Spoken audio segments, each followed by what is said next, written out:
Hello everybody, welcome back into another stream of Path of Exile 2. Hope you're doing well. So, we have Ass next and Without Horns in early. He said, artificial sun. You could have just said we were adopted like a normal person. Nah, we ain't normal. So, the last episode, we went through a good chunk of Act 3. Act 3 is actually maybe the longest so far. So, we've kind of covered most of what we can see here. We went through the Matland waterways. Did I not get a waypoint there?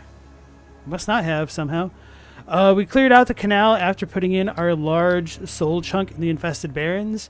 And after draining the canals, that allowed us to access the sunken city of Utzal. And the first part of yesterday's stream was spent going through the Trials of Chaos and struggling there.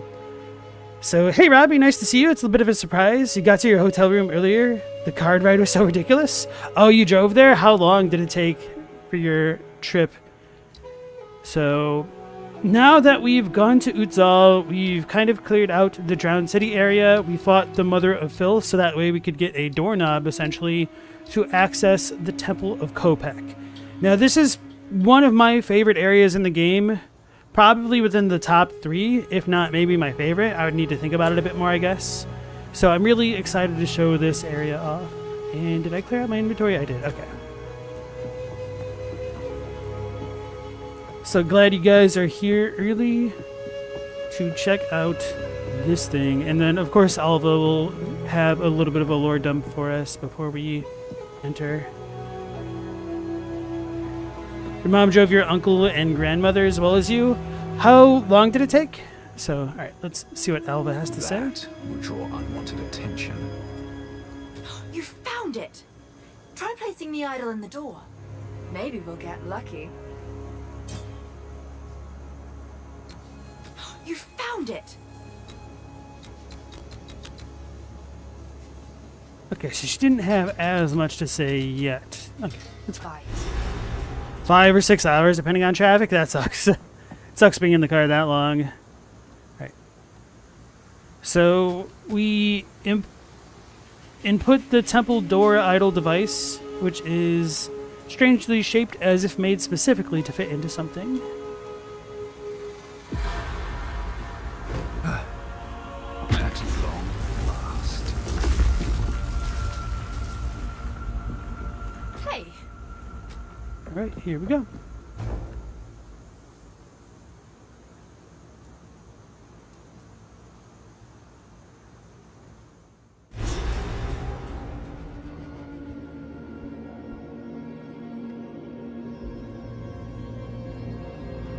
What is the source of that blinding light?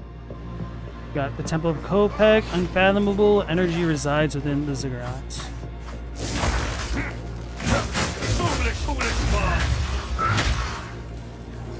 Did my dialogue just double up there? Foolish, foolish fall.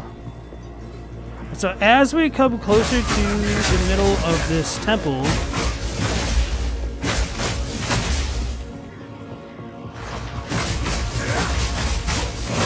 we start taking damage. So my energy shield's gone. I'm taking health damage. But if I go in the shade, I'm okay. They actually showed this area off on one of their, not like live streams, but one of the like pre-release things. And the closer you get, the more you burn.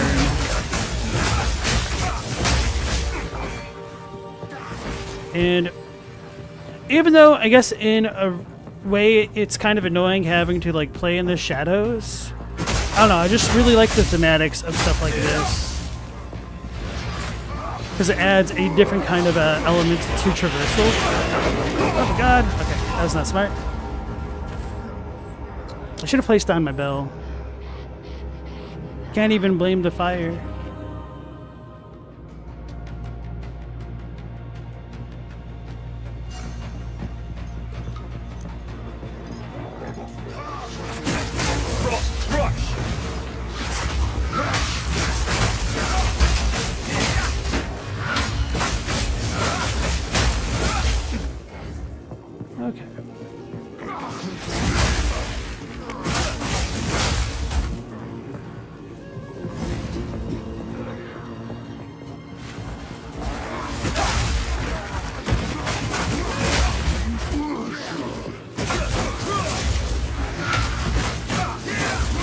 Must be the sunlight, I guess. I was taking some extra damage.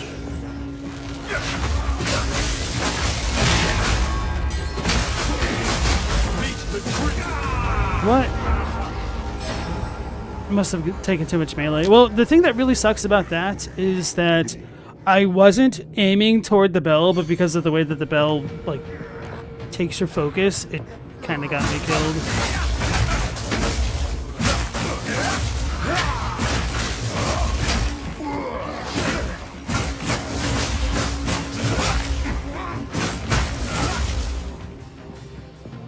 Your dad's gonna take a plane because he had to work today? That's wild, bro. Also, happy birthday. Is today your actual birthday, or are you just doing a birthday trip around your birthday?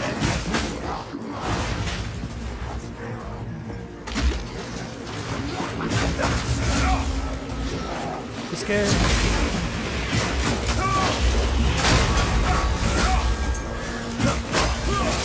There we go. What are you doing? Alright. So, honestly, you can kind of cheese this area. There's nothing, there's no, like, real hidden treasure type things that you need to focus on getting. So you can kind of just rush toward the door.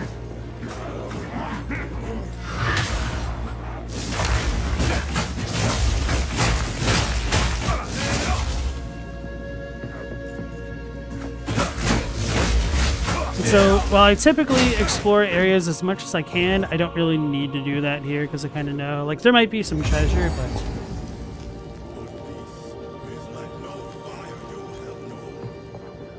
Oh, that was super quiet dialogue. You're at one with the elements, but this is like no fire you have known. Okay, so that must have been the kind of a special type of dialogue that you get depending on your class, because I'm a monk.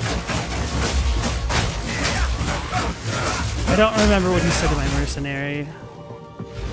Did the Val create and master a sun? Oh yeah, I guess I could have tried to show off the sun itself. But yes, they have an artificial sun here.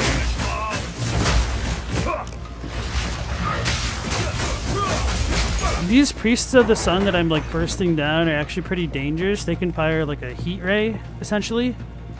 And it's quite annoying having to deal with it.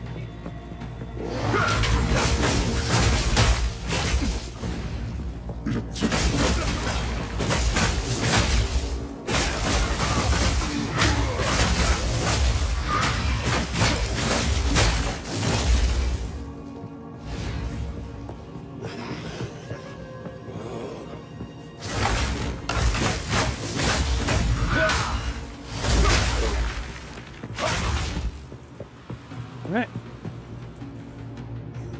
Your birthday is the 19th of December. Okay, so a couple days out. This weekend.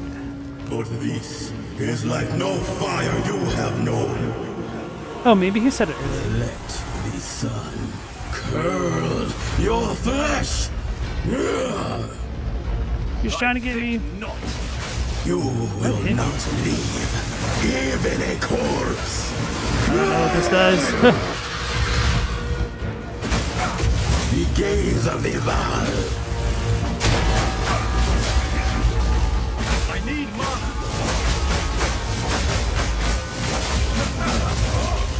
Euphoria.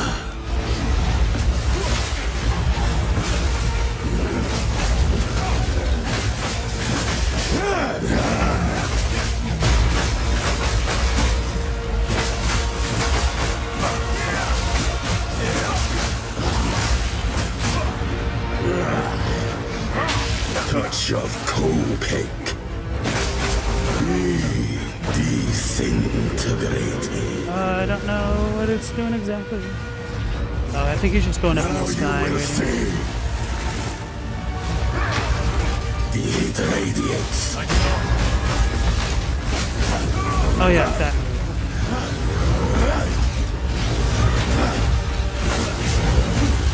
Oh my goodness.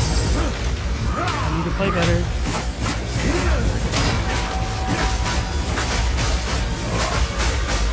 No, okay, we got him. Touch of Copic. light shall remain! Endless power. I'm gonna admit that was pretty sloppy, but you know what? We didn't need to be clean to it. Whew. It's Dream Escobar from Blasphemous. Quick ask for his autograph. Okay. Tomorrow is your grandpa's birthday, Robbie? You're gonna go to Disneyland tomorrow. Wait. Oh. It's also your uncle Matt's birthday, so your grandpa and your uncle have the same birthday, and then yours is a couple days later. That's funny. So I'm curious to see how good of a ring this is. Life, fire, dex.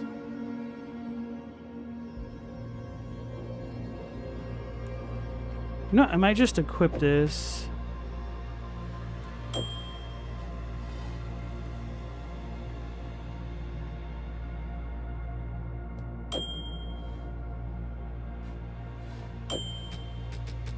Yeah, whatever. Dex isn't that important.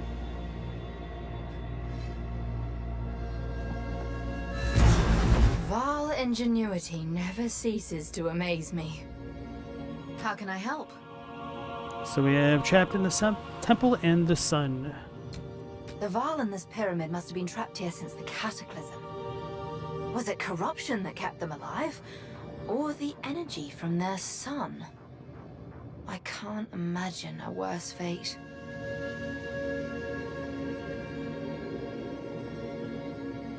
Yeah, so that was kind of something that was baffling me as well, not just in Utsal itself, but the people who were sealed into this temple. Like, how the heck did they survive 1,000 years of, like, no real agriculture or seeming ways to sustain themselves? And so maybe there's a bit of a reason to do with that, maybe having to deal with their artificial sun. There might be some other reasons, which I won't get into just yet, though. So, here we go with the sun. That sun is an incredible achievement, no doubt. But it doesn't fit with what the Val wrote about this place. Perhaps it powers the device we seek. Until next time. These runes. I can make out symbols for blood and offering. Wait, no. It's not a blood offering, it's someone of Val blood. Perhaps if I...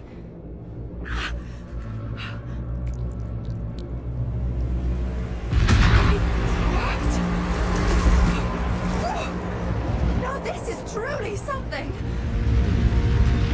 The apex! It's opening! Goodness me!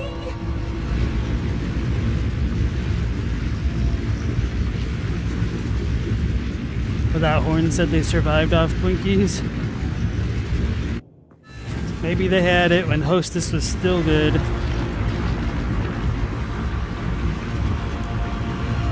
back in the encampment? I can't believe it! We were right on top of this device the entire time.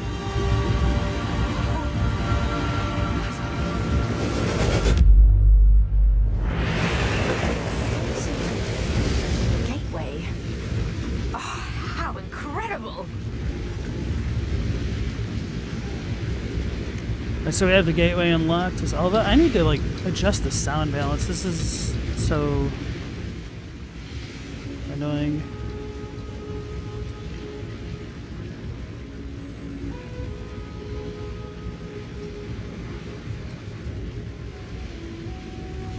Hello there. By their final days, the Val were deeply No, we've heard their all final days, he was set. Good luck! So the hood one should have something to say. What have you learned? Common language and the ball. It is strange to return to this place of my divine youth and see it so aged and forgotten. Hey, When we've I heard was this. Here, they had their problems like any other people. But while But common language, I think, is different. you might not know this, but the common tongue we are speaking is derived from ancient Val. They were the largest empire on Leyclast for thousands of years. They should be able to understand you. Okay. Move swiftly. Let's talk to the other NPCs. We have Servi and Oswald of Kareem. Nornuts. Oh, Servi's right here. You know not what you do. A great darkness comes. You meddle with what has been, and who knows what will happen because of it. What is dead should stay dead. Close the gateway and leave it alone, I say. So I am kind of disappointed with Servi's character because she introduces herself as like a person who does what she shouldn't all the time, and then the rest of the game she's like, you shouldn't do that, you should not do that. So I mean, that isn't to say that people aren't like that, but it's just kind of a little bit disappointing, I think. The time portal. You know not what you do. You know not what you do. A great darkness comes. Okay, this is pretty much the Bye-bye. same. Quickly. What do you need?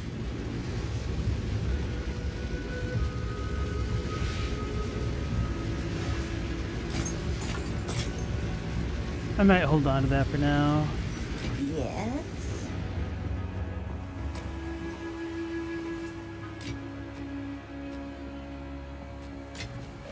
So we got tier 11. Enemies near the target of Shattering Palm will be covered in chunks of ice. If an enemy takes enough damage or dies, the ice will explode. Enemies near the target of Shattering Palm will be covered in chunks of ice. If an enemy takes enough damage or dies, the ice will explode. Enemies near the target of... So I don't know if this automatically shatters frozen things.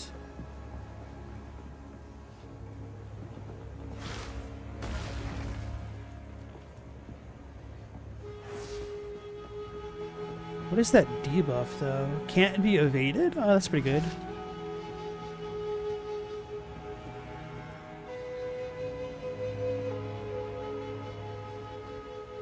Oh, the shards are what explodes.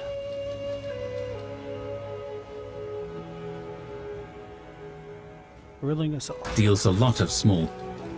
Whirling Assault deals a lot of small hits and can be redirected as you move. It's very effective when combined with skills that trigger off each attack, such as Staggering Palm. Whirling Assault. Staggering Palm can be used to stun an enemy with a nearly full stun meter. Maybe that's a lot Whirling better Assault now. deals a lot of small... Monsters that die... Heck, skeletal summon storm mages storm deal high mages. lightning damage. It's probably because I have a decent amount of intelligence. It requires 95. I already have 95. Wow, that's a lot.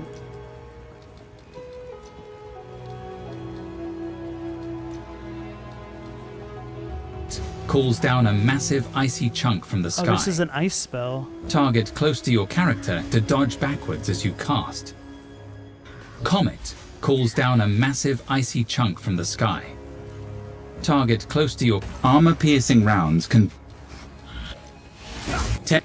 Charged staff consume... Falling thunder is a light... Ice... Enemies near the target of Shattering Palm. So we just got a new slot because of our ring. Oh, dang it. Where'd I put this?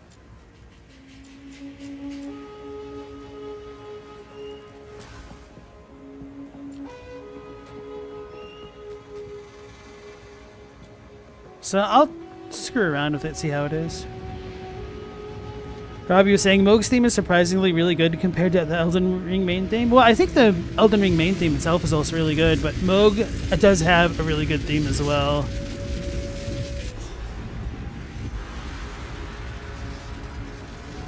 Are these living Val? In the flesh? Hello! My name is Alva Valai. It was I who... No, don't run away. Oh, I think we pose a threat. Let's go after them. Chasing some random dudes. But yeah, we have entered the past. Just look at that view. Oh, to see this city in its prime. This is a dream come true.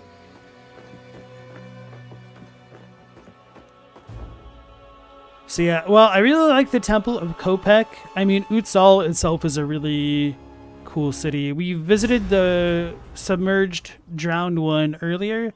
But now, as Alva just said, we get to see it in its heyday, the Prime.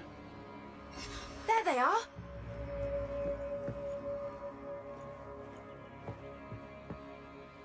We mean no harm. I like how she immediately just starts swinging. Misguided fool!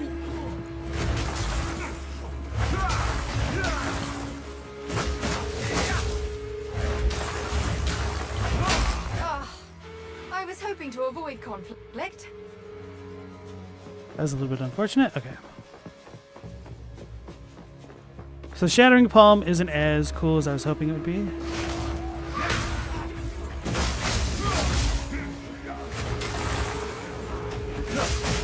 But it's another teleporting type ability. Okay, that's neat.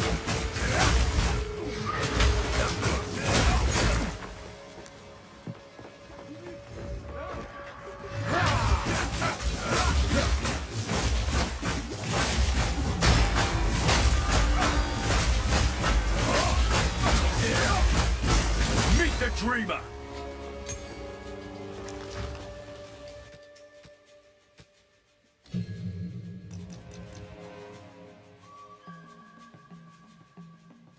Increased duration of freeze, more area effect.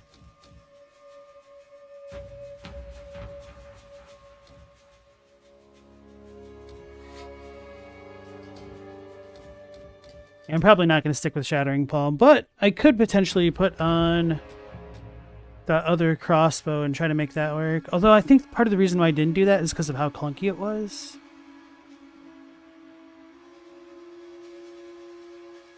I need a better crossbow.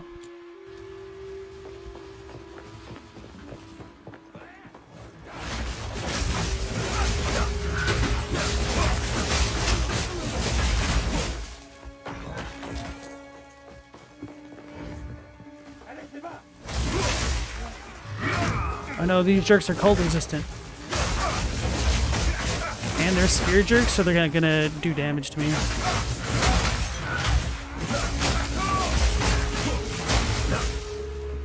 Spear jerks tend to hurt. And I say that without a hint of irony, using my staff kind of like a Vogue.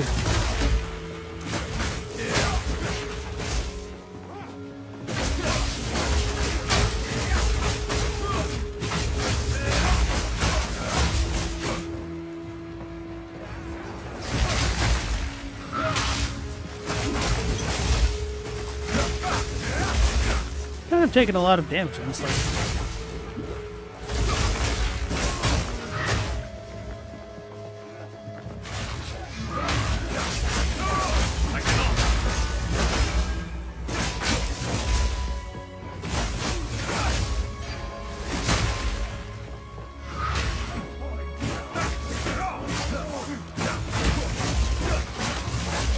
Lightning!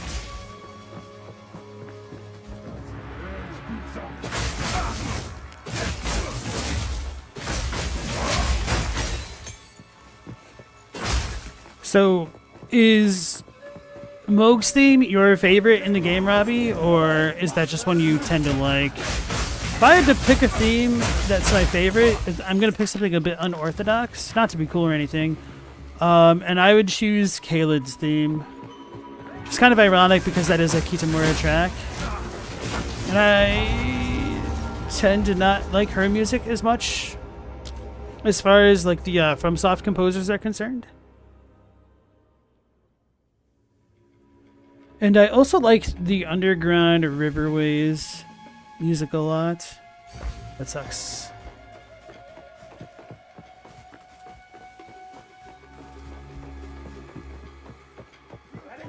I was hoping to avoid conflict. Death knell! I don't like how much damage I've been taking. Probably been a while since I've really upgraded my armor.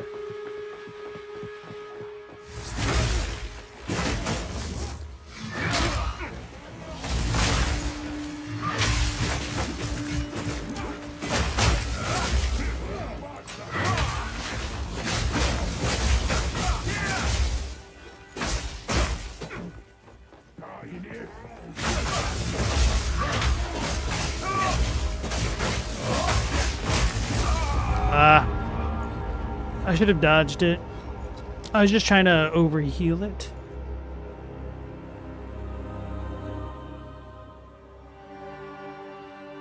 I would typically use my glacial bolts as my mercenary to freeze those dudes, so I thought they're a little bit more susceptible to freeze. It's funny just getting punched into oblivion. Oh, I was hoping to avoid conflict.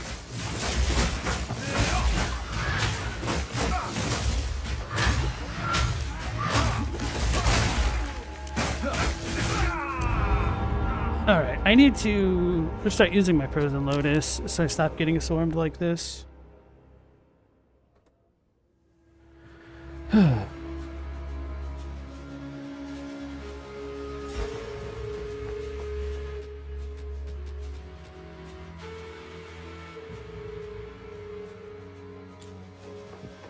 I do have that on.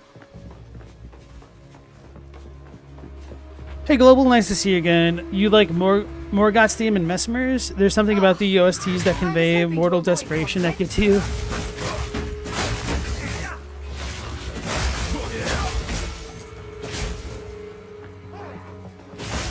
Misguided.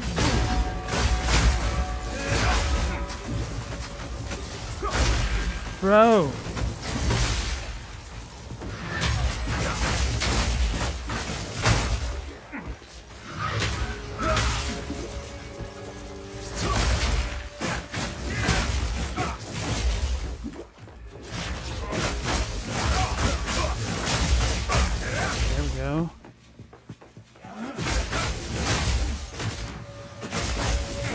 I thought I saw the rope appear behind me, but I didn't see the dude. Sometimes I get confused at like where enemies are because of the NPCs. Like when I have Alva and Tiki Asala. Sometimes I think they're enemies and that throws me off. And then other times I try to ignore enemies that are around me because of the other two.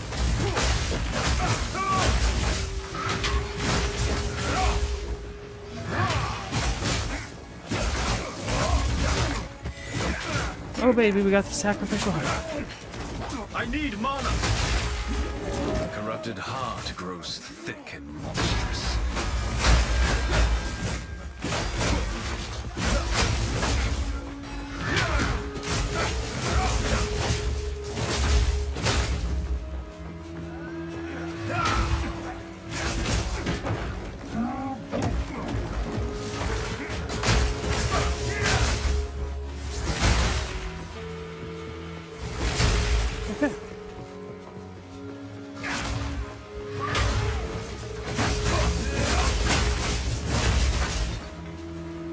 I should leave these dudes alone, go to the places I haven't been yet.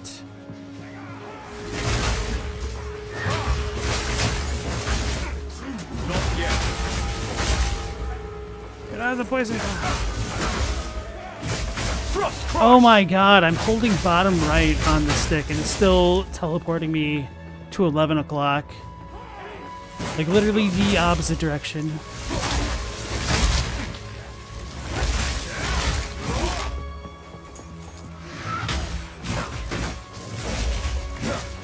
Get off the frost. Oh, they had the frost aura? Okay. Malekith's theme is great for that same reason. Hey Hilko, nice to see you. You like Radagon and Moogs for their more bombastic tragedy. It's kind of funny because that's one of the things that I dislike a lot of from soft boss music about, is that I think that it tends to get too bombastic.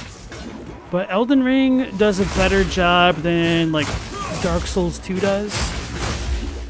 And I'm not trying to like actually dunk on Dark Souls 2, but they just have some culprits for like some songs that are just a little bit needlessly over the top.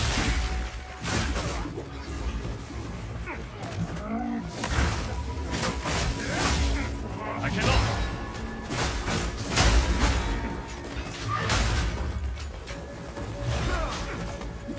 No mana.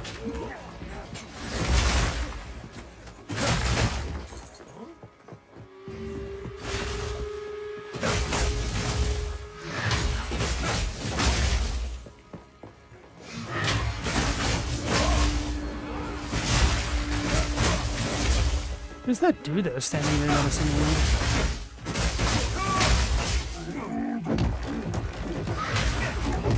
Oh my goodness! I almost got insta-deleted right then.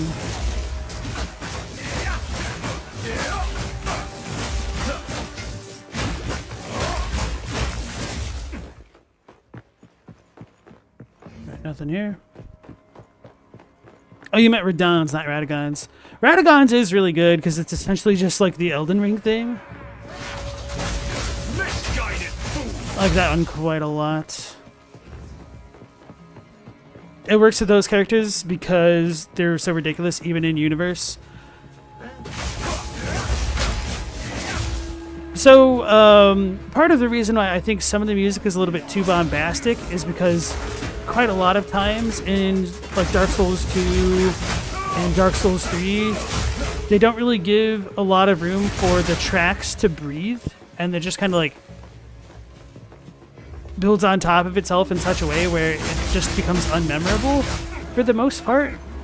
Whereas I think when there's a lot more subtlety to the songs, it can allow them to shine a lot better. And so like one example of that, which I think is pretty easy to point to, would be like Gwyn's theme. Because everybody remembers the damn Plin Plin Plon. Because it's simple, it has breathing room, and it like draws your attention and focus toward it.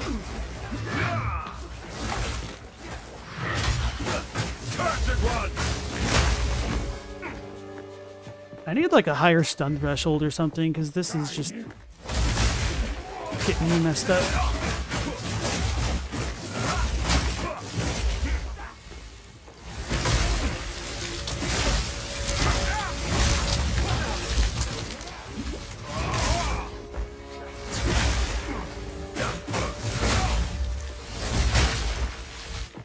Ooh, I got really lucky with my charges there.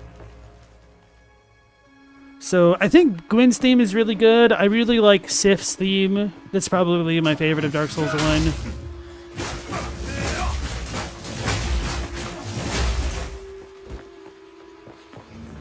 And some of the tracks that I dislike, and even though I think this is kind of better as far as Dark Souls 2 music goes, it'd be like the Burnt Ivory King.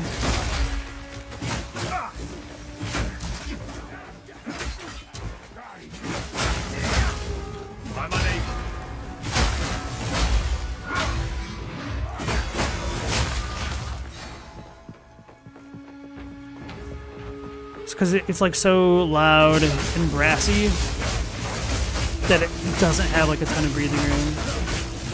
Maybe the Burnt Ivory King isn't fair because that is kind of one of the better ones in Dark Souls 2. Because that's actually one of the more recognizable ones.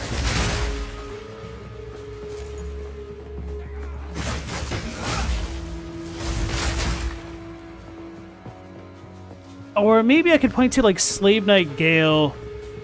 Like there's nothing exactly wrong. Oh my goodness, why did I do that? So I may have panic pressed every button. I kind of zoned out and was like used to the mercenary where I'm a bit tankier.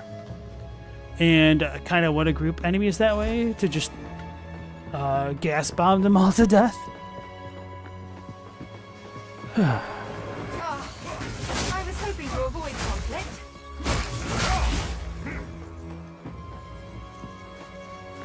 DS2 DLCs are amazing. That's when Yuka Kitamura joined the team.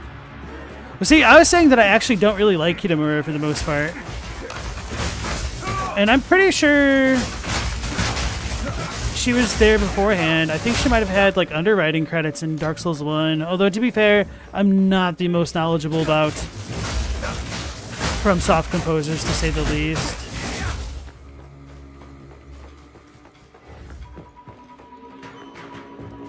You think part of what lifted Bloodborne soundtrack was the forced return to the Hunter's Dream music?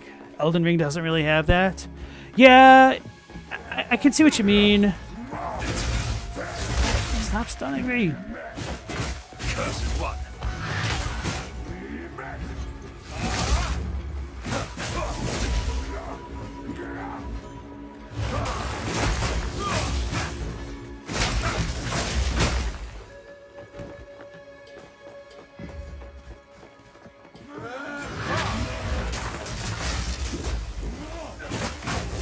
so much damage to me.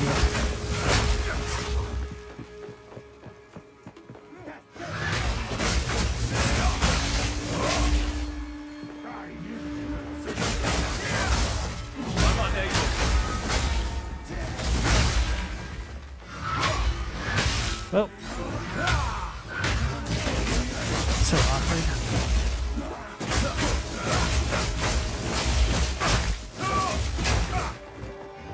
Actually, but thinking about it, Bloodborne has some of the issues with like the overly bombastic tunes at times, with some of its boss music.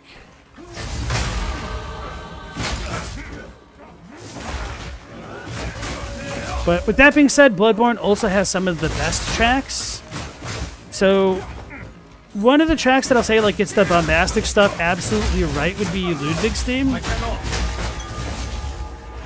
And then I think Martyr Logarius, aka like the Queen of Blood music track, whatever it is in English. That one's not as good. But I guess Ludwig might also have the benefit of having that cinematic to elevate it to that next level and give it a chance to breathe a bit more. Need more mana. So that explains a lot.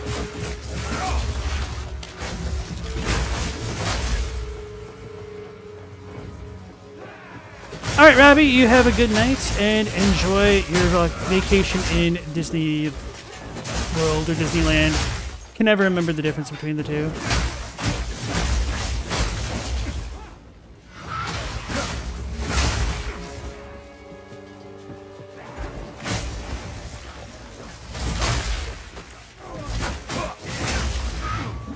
Need more mana.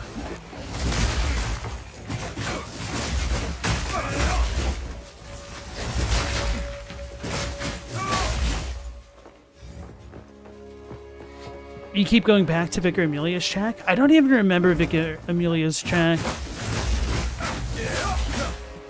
I'm not the best at noticing like the boss music while I play. Foolish ball.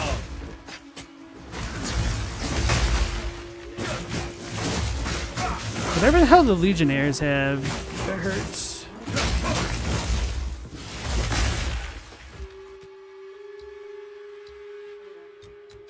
Wait, where am I even going anymore? I was going to the lightning stuff.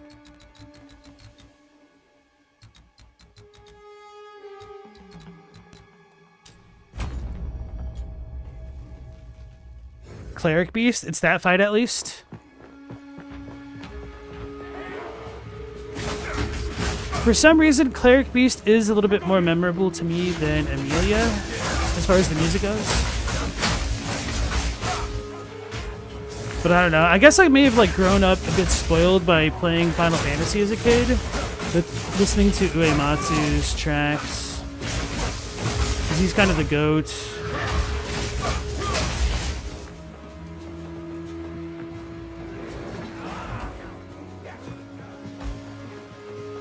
Let's get that checkpoint.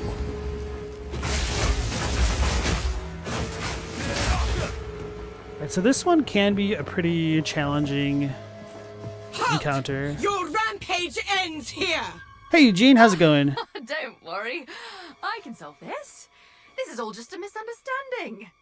Which one of you activated the gate?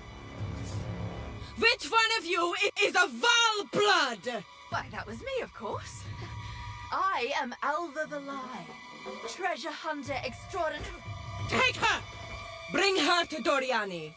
As for you, I will pay back every drop of Val blood you have spilled.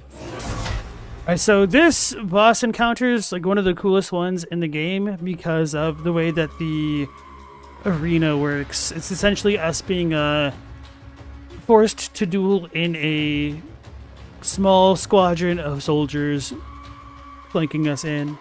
So Eugene is asking, is there any point in playing Path of Exile 2 just for the fun of it? Oh yeah, absolutely. Or does it still become build maxing for further playthroughs? I mean, that's probably going to be the case for any game. The more you get into it, the more you'll like start min-maxing things. But the good thing about it being in early access right now is people are all still trying to figure things out. So if you make a build that's not great, don't feel bad, because everybody's kind of in the same boat. They're just trying to see what works. And that means the meta hasn't been solved, so you're a little bit more free to figure things out for your own. But if you don't like figuring things out for your own, then you might want to wait a little bit for some of the balancing things to get settled in, and for build makers to make proper build guides, because there's just a lot of garbage out there right now. Like if you type in Path of Exile 2 or PO 2 onto like the YouTube search results, you're just going to get a bunch of like clickbait garbage as far as like build designs go. So yeah, it just really depends. Like as far as the action gameplay is concerned, that in of itself is actually really great. And my biggest problems with the game right now just tend to be like number tweaking as far as systems go, which makes sense because it's still in early access. But yeah, the absolute core gameplay of the game is really, really good, actually. You are welcome to try. I got snaked. Frost crush.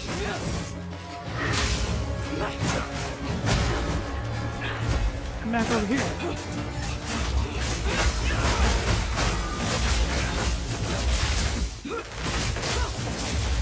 Bow to your queen or die!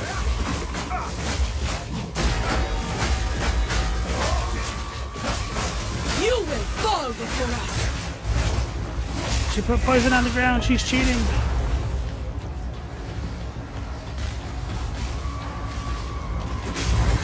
Can I even hit her? Uh-oh. Huh.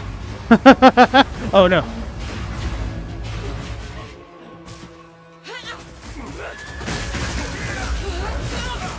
I shall crush you! I don't know what that does. Other than let her cheat. Damn your poisons. I think she's cheating. I don't know what she's doing. I will crush you, insect!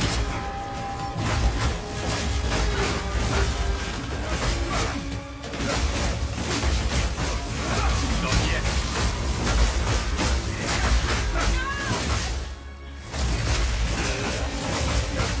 Why am I facing that way? It's like I got stuck. Oh, the boss is technically there.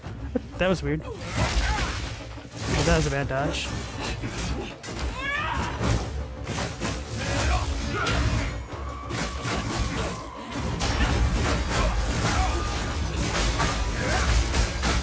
You are nothing but a locust!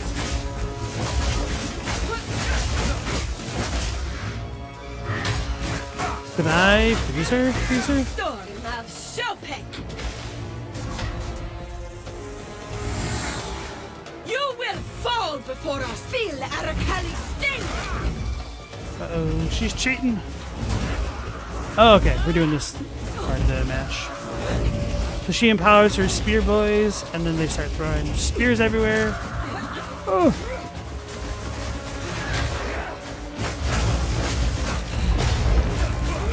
She's cheating. I used my buff ability. That sucks.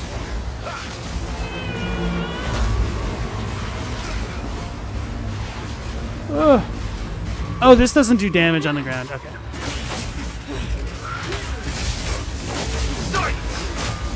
I will crush you, Damn your insect!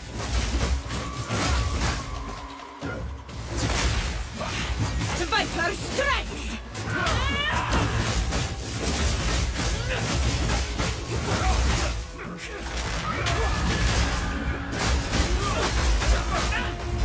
Finish her.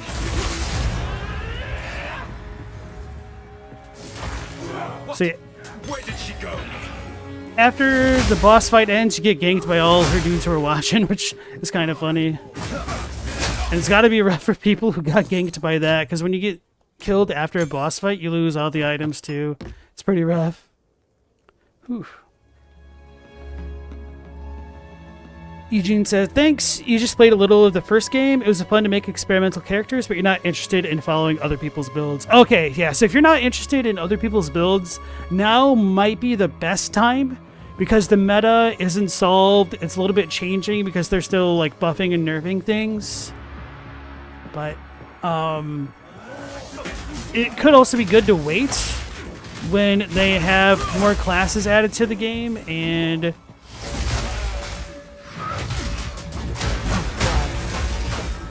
more like support gems and things like that to make the synergies between abilities work in more robust ways. Crush.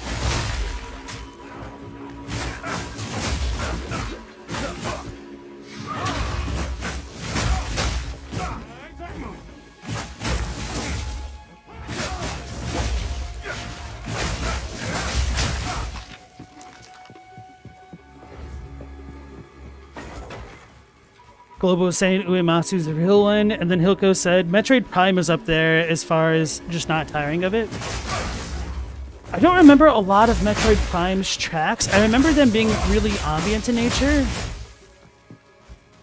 which kind of made them a little bit easy for me to ignore. But I definitely still go back and like listen to some of the original Super Metroid tracks from time to time. Like, my favorite one in that is Meridia.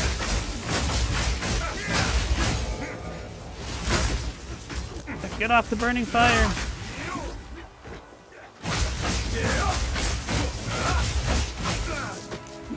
It's a tanky boy.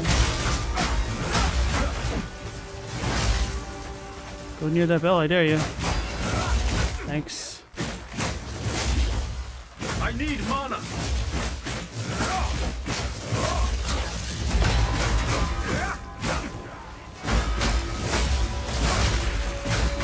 I have no room for that.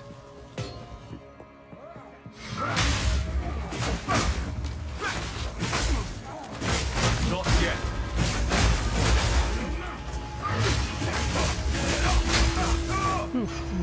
Hey Corey, nice to see you again. How's it going, my man? Can't wait for all the new builds to make in Night Rain. Oh wait. What is Knift Rain? I've never heard of that.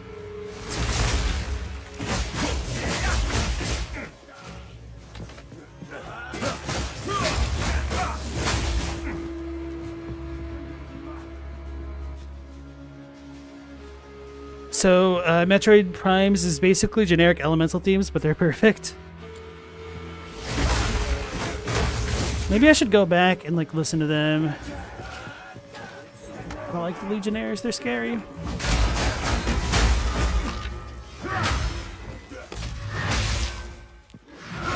That's so garbage.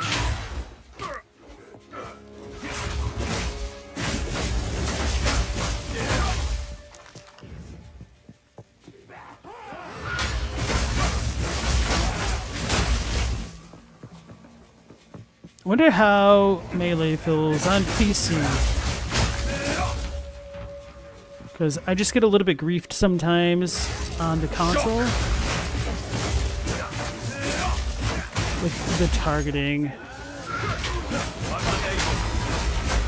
Ooh, an amethyst ring. Need more mana.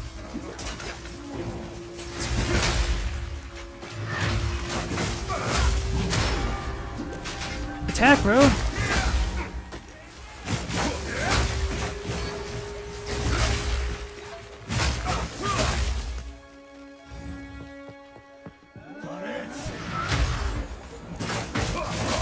So as far as like the Night Rain builds go, I'm curious to see how robust they're going to be, or if the archetypes are going to be limited more towards like each individual character to a degree. So like if the casters are specifically like the female characters that we've seen, because I guess we haven't really seen like a Pyromancer of the Swamp type guy or anything like that. We just had like the Witch Girl, possibly Duchess, the one that looks like a Nier Automata character, the Firekeeper looking lady, I'm assuming.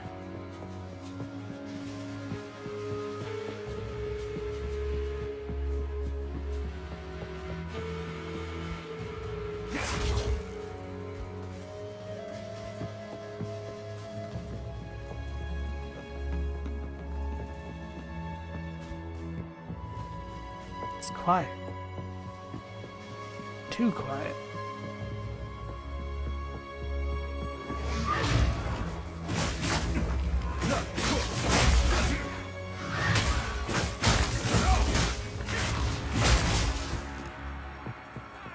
Is this a spell?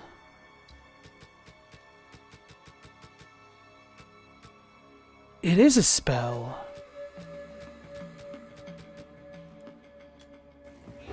Ugh.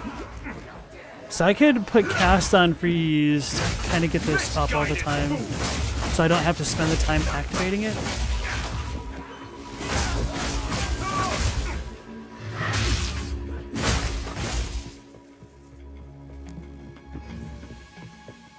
Apparently cast on freeze is kind of overpowered right now. Which I should probably make use of it. Although I don't know if I have access to it just yet. It's a spirit type gem.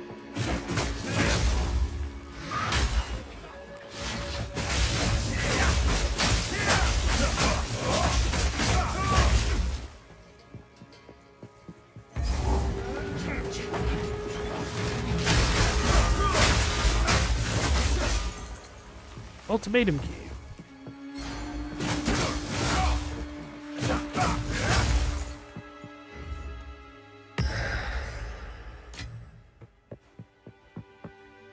So ultimatums were the thing that I struggled with yesterday and the end of the night before with the trials that were super based on RNG. You can continue to send your class by doing them, but they have to be of an appropriate level, so the items will tell you if you'll be able to gain an ascendancy.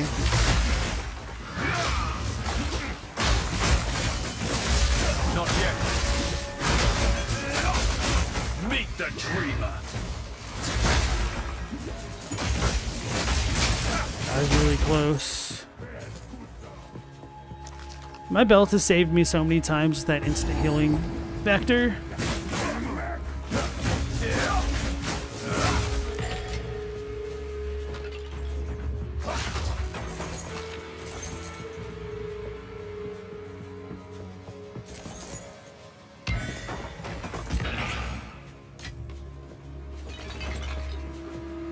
So let's drop something for that.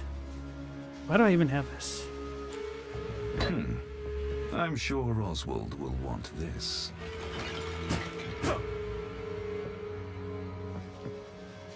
Have I already expressed my opinion about the new FromSoft game? So yeah, the night that it came out, I had done like a little bit of a react stream that turned out to not be like a full-on reaction. Like, I'd watched the trailer beforehand, but I screwed up my recording processes, so I didn't actually have my own like mic audio. So I went ahead and streamed it, and it's on the live section of my channel, kind of where you find all these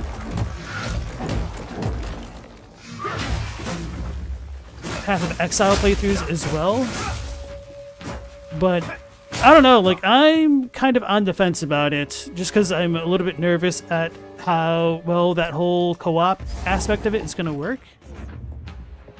And I'm a little bit worried about how much like longevity it's going to have. Because I don't really play I carry few possessions, and I don't have room for that. Elden Ring that much beyond like my initial playthrough. Or even like most FromSoft games, to be honest. Other than like looking for lore stuff mostly. Or like collecting all the items. Which it ties into the lore stuff. So I hope that Night Rain is going to be something that they'll use to like refine their formulas to make more exciting multiplayer, multi-enemy type fights. Foolish ball!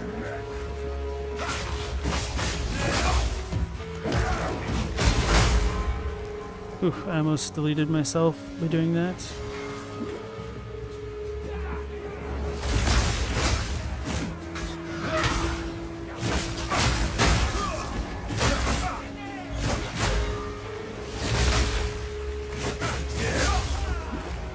No mana.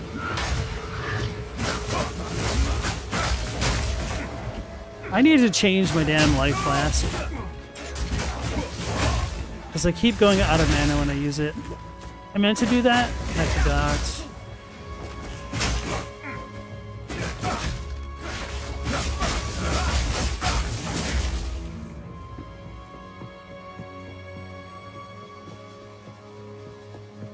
You're concerned it'll have a preferred three-person co-op? Yeah, so I don't even know if they really want a two-person co-op. I imagine the game's going to have to function with two-person co-op only, though.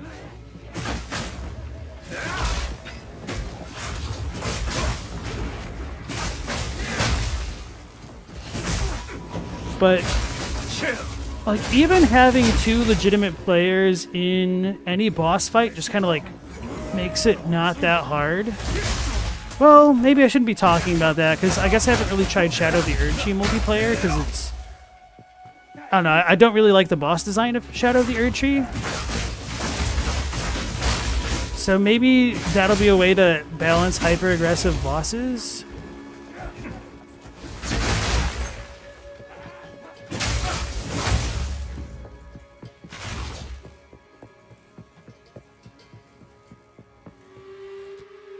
SNX, you can't wait to get out of Act 1. The biggest determinant of how Elden Ring Night Rain does will be matchmaking and netcode.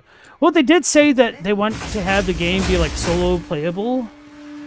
But I don't know if that means, like, yeah, you can technically solo it, but, you know, it's still going to be balanced for 3 people, or if there's just going to be, like, health scaling and that's it. Which is kind of what I'm assuming. I have no room for that.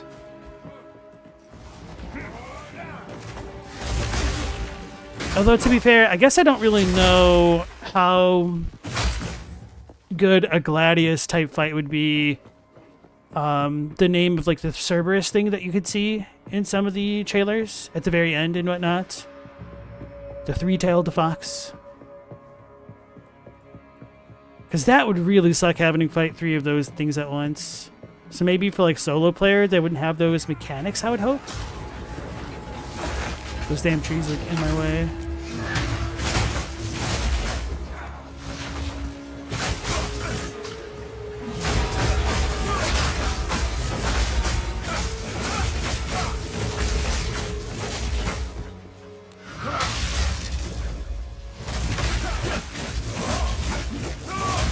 Meet the dreamer.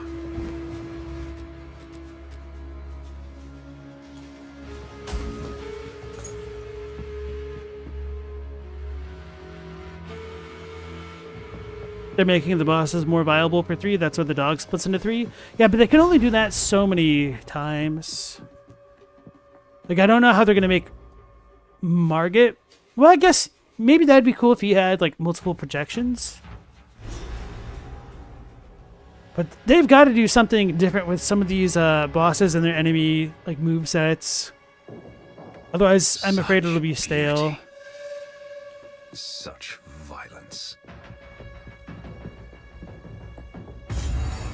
Let's go ahead and go back to town.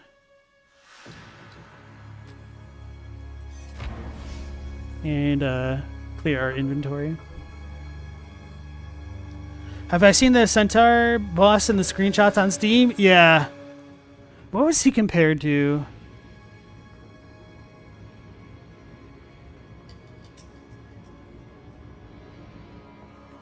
I think some people were saying, like, that is the king that Yorm was descended from. Bro, how messed up would it be? Okay, so we've all been maybe having a myopic view of the impact of Night Vale on Elden Ring lore, but what if it gives us more details about Dark Souls? Just like, what if... Oh no, guys, what if we actually see Velka? What do you need? The Glowmite Queen is Velka after all. All this time, all the memes are real. Ooh.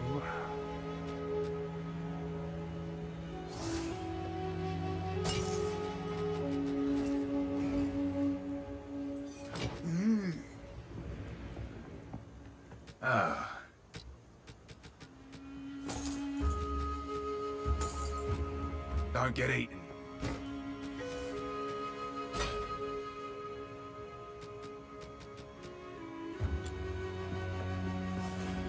Lord of Night Velka. And yeah, if it's like Lord of Night Velka, then I could be like, well, you see, in the original Japanese, Lord is non-gendered.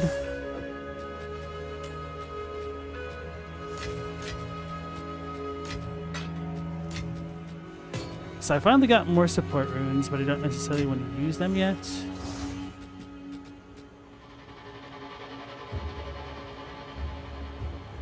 What happens if I equip this?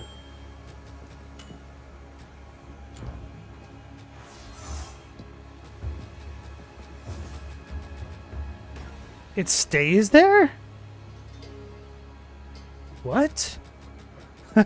Is this real?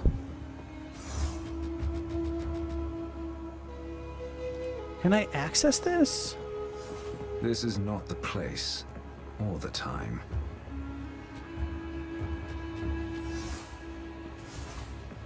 Did I just get a free skill slot? Do I have any alchemies? No, that's an exalt. Alchemy. I should definitely have alchs on this character.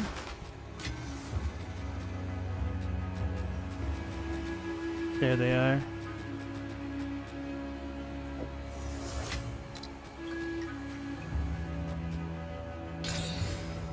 Hey, boss, don't play or not. It's not the worst, but it's whatever.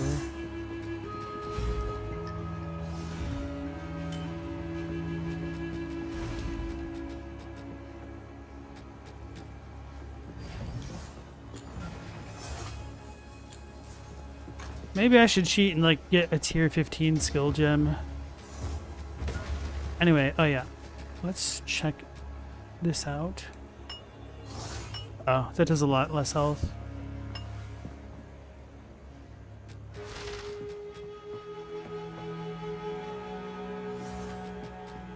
Still can't use these flasks. I need level 60, dang it. That really bites.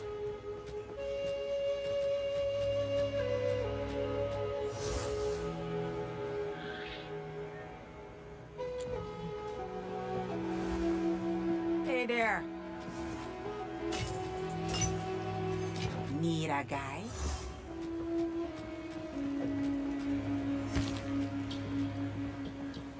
Alright, so Hey, boss, Herald of get down Ice, from there. Combat Frenzy. Wait. Do I even have enough spirit? No.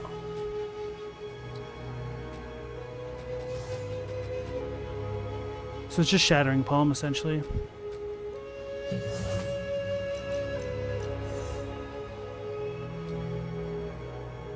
Hey Stella, nice to see you again. Asnex said that years ago. Yeah, but nobody takes it seriously. It's Velka lore. Except for, what's his face? Who's the one who's always, going on about Velka? Was it Aesir? Or is it Hawkshaw?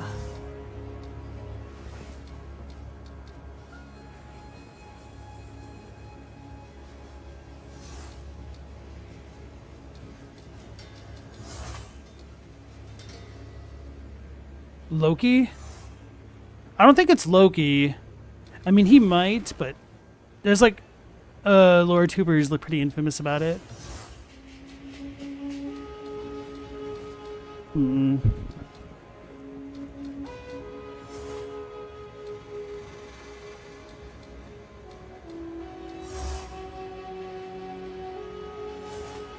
I wonder how close combat works on the blinking type abilities.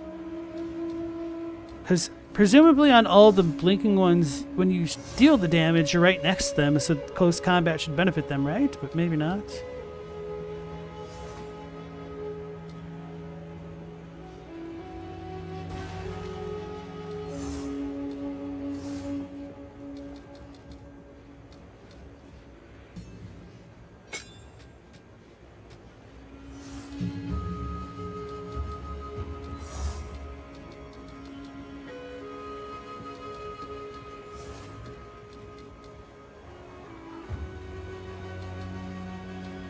I don't even know what I want.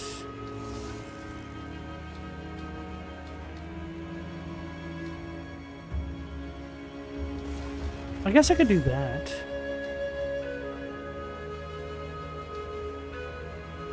Hey, boss, stop fooling around.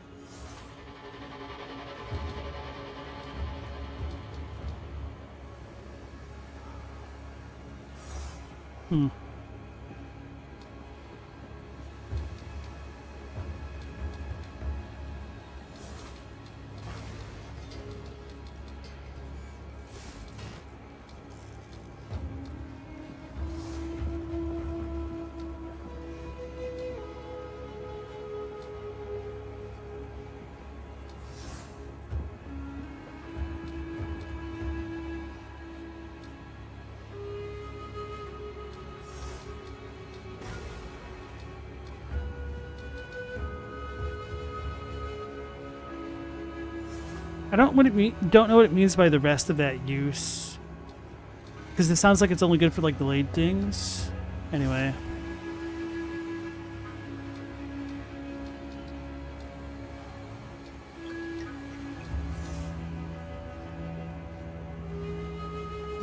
Hey, boss, get down from there.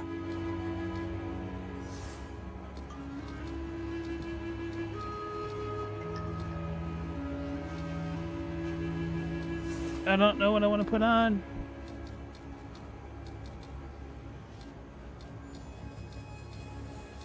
I guess I could do blind. Give myself a little bit of protection when I use it. Wait, where did it go? Did it go up here?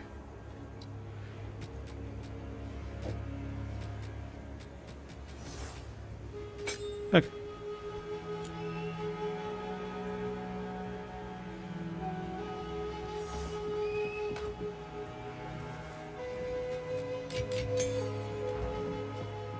Dark Souls and Bloodborne? Isn't it Demon Souls and Bloodborne? And isn't that all cut content? I've never believed that because...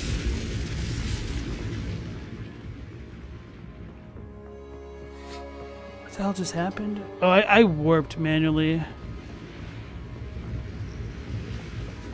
Because people probably saw Demon Souls related files in Bloodborne, and assumed that the games must have been connected when it's essentially just all been built on the same engine over and over. So... For what it's worth, Yamagiwa and Miyazaki have said multiple times in interviews that Sony came to them wanting an original IP for their new hardware, the PS4, and so the game was always developed with that in mind. And because of that, I don't believe it was ever meant to be a sequel to Demon Souls.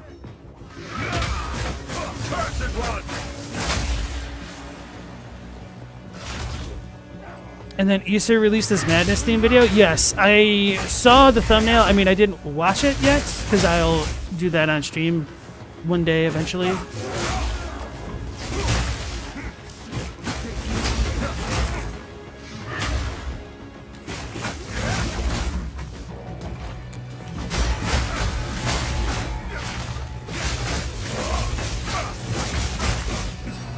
Uh-oh, if the form shifters are strong to ice, that's not going to be good.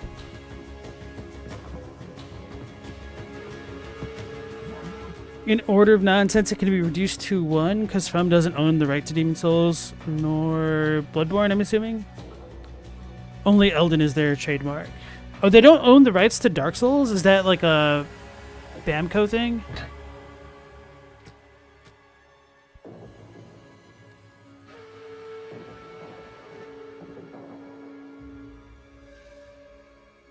Why am I blanking on Fina?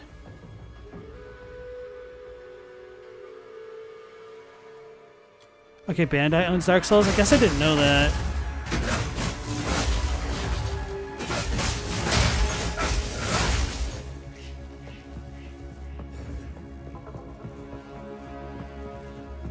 Fina's the goddess of luck. Oh, right, with Lautrec.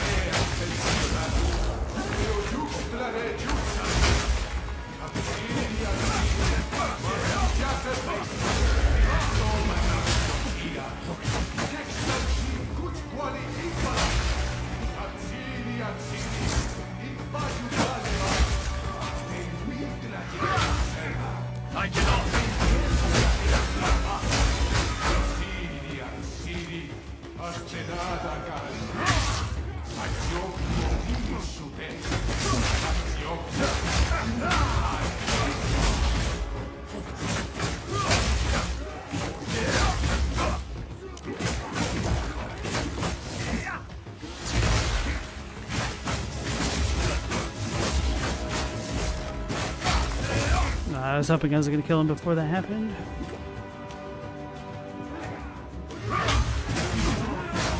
I cannot.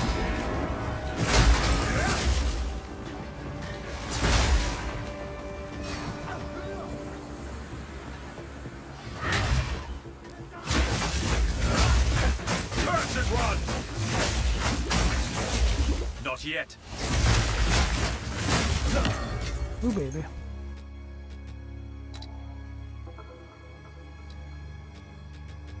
What do I want to use this on? Bro, I need to, like, turn off the damn thing to see which ones I have 3 of.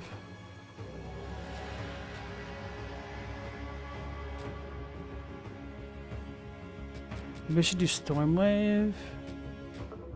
Or Falling Thunder. Probably Falling Thunder. I've said that like 3 times now.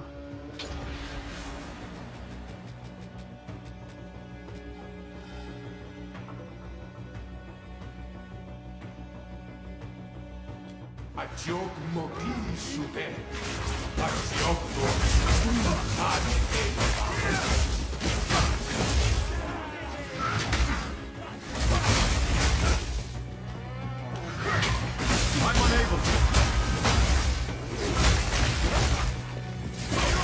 Oh, that's an Essence boss.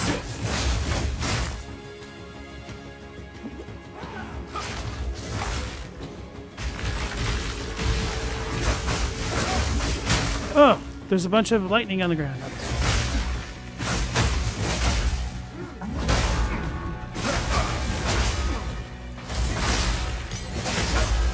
He's got volatile crystals. That's the worst. Oh yeah, so speaking of volatile crystals, I just saw notes for the game, and apparently they're getting rid of those, like in the next patch or something like that. Because everyone's like, these suck! And they're like, okay, I guess they suck. We'll get rid of them.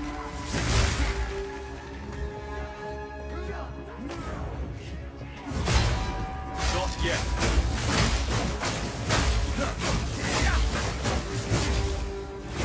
Misguided fool!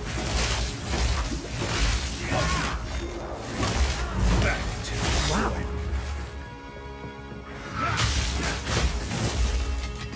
I think I've gotten more lesser jeweler charms on this, or orbs on this character than on my main.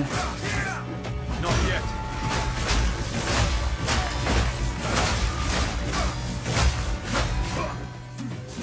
I've got a temporal bubble, that sucks.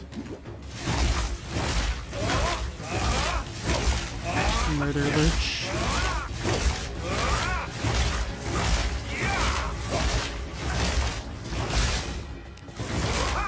Do we get less info on Velka than Fina? I think it's arguable.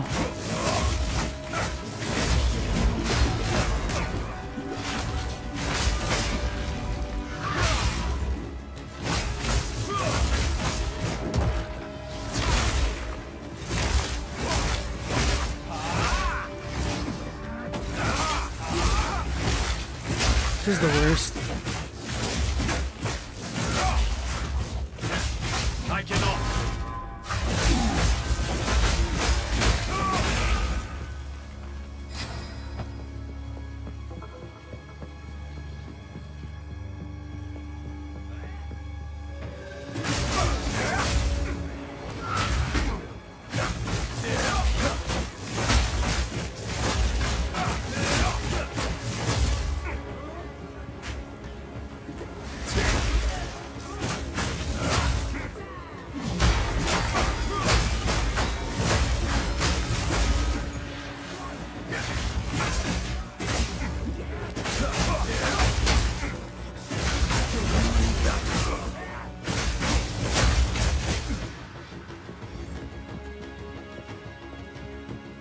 There might be a little bit more about Velka.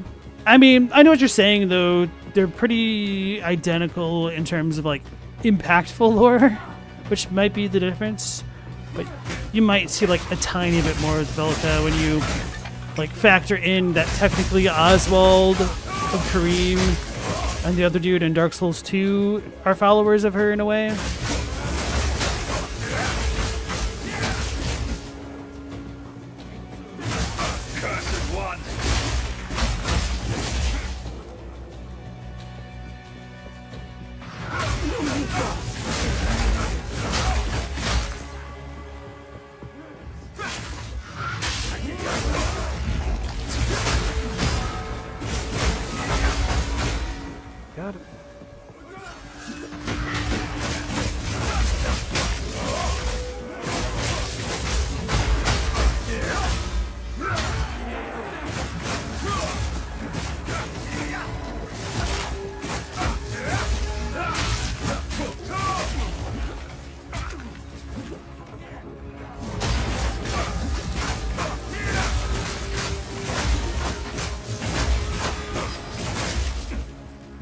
powerful minions.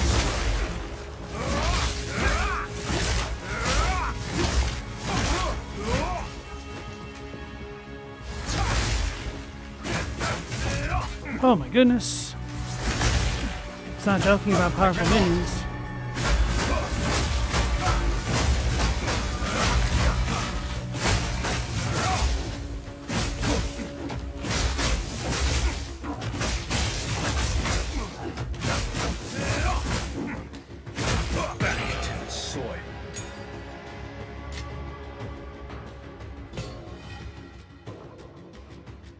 Already had a skill gem? Okay. Whirling Let's try Assault Whirling deals a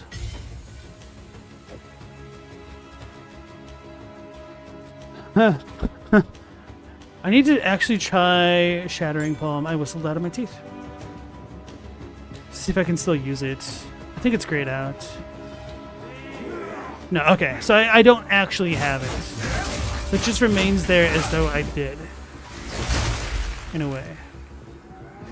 Which, that actually makes me wonder if I could cheat on that with a Gemling Legionnaire. Because it has an Ascendancy node which will allow you to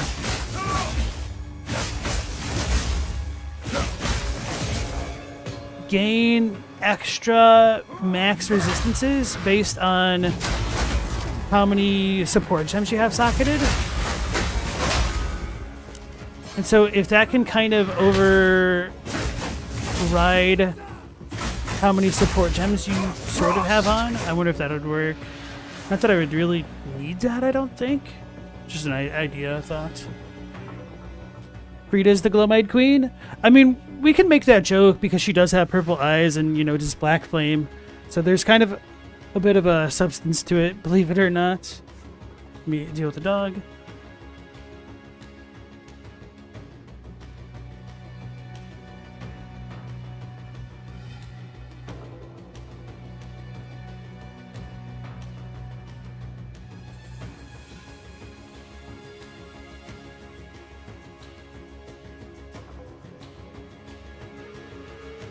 Alright, S next, you have a good night.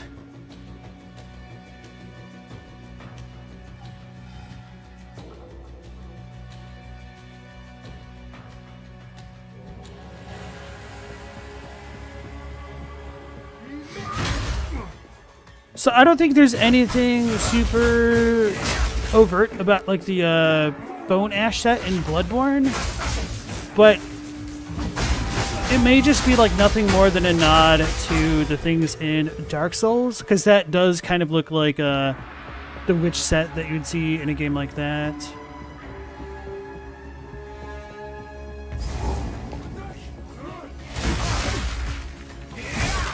Oh man.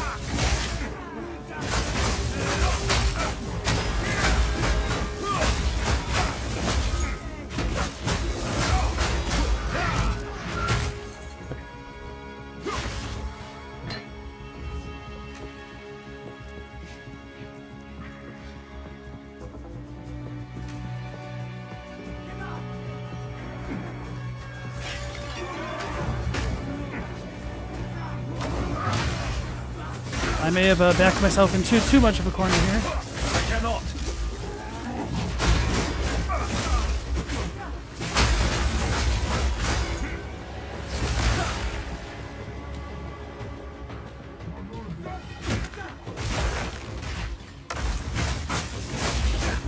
Not yet.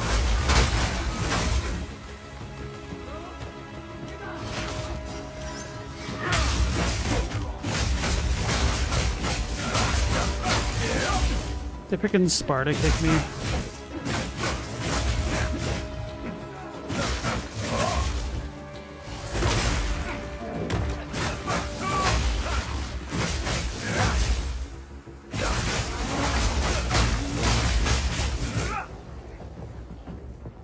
Where do I go, George? Probably to the left and keep going up.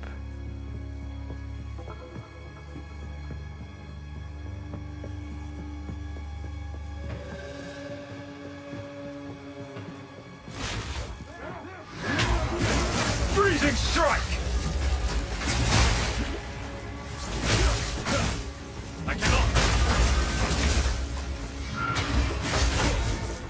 Why did he just teleport towards the bell?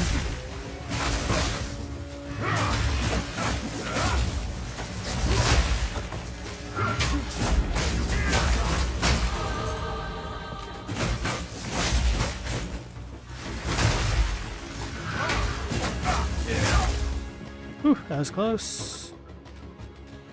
Yeah, my belt is kind of hard carrying me sometimes.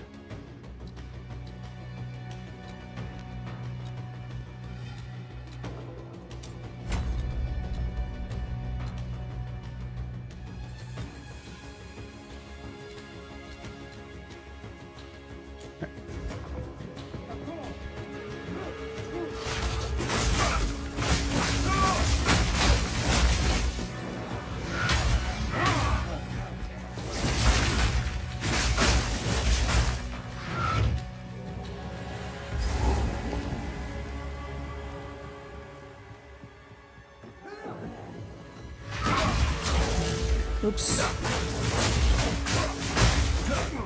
I need to use that ability once I've actually already frozen something, because then it will allow me to freeze things much faster. So maybe that could like chain freeze. I should probably take it off of R2 because that'll accidentally get pressed too often.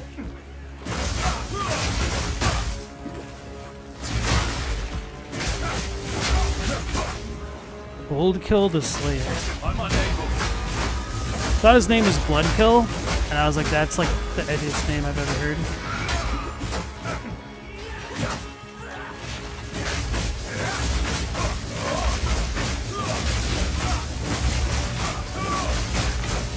Not yet.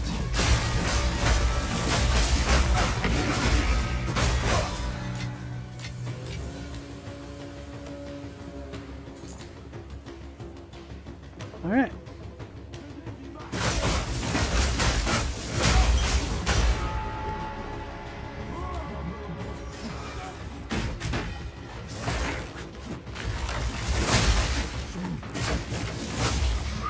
Velka seems more edgy. Hold on, I need to take a second to be able to read.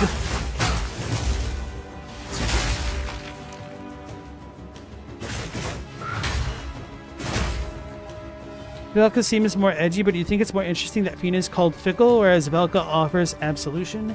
Velka seems like the kinder goddess in terms of whom to follow. I don't know, because there's some like really weird things that relates to sin, and because Velka's the goddess of sin, it does give me pause. Oh my gosh, in thinking about all that.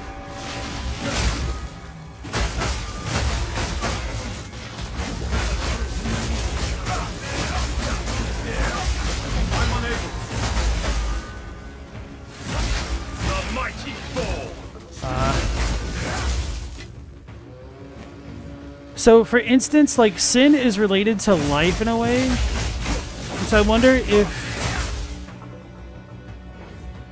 people are cursed to live through sin and vice versa to a degree. And I think there's probably more to it than that.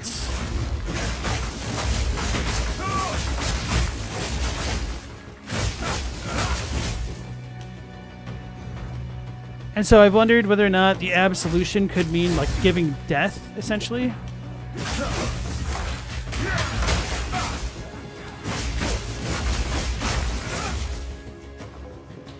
Dark Souls neither are going to be nice. There's a chest.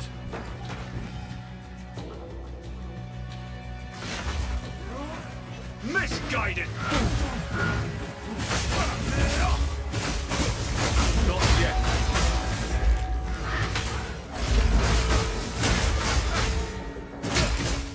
A nerd shape-shifting like that.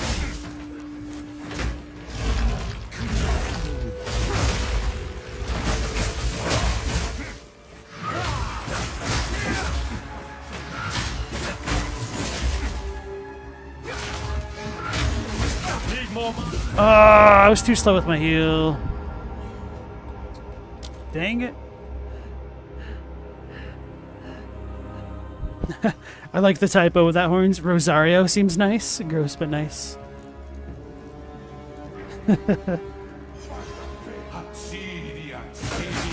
I mean, some people are convinced that Rosaria is Guinevere.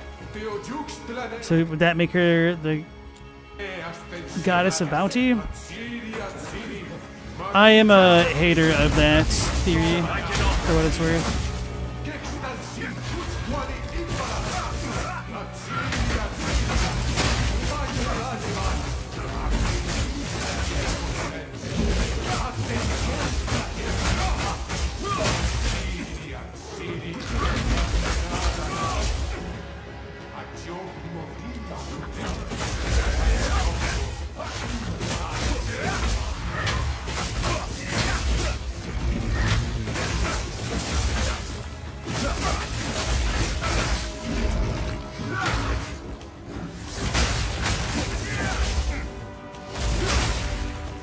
Oh, baby. Okay.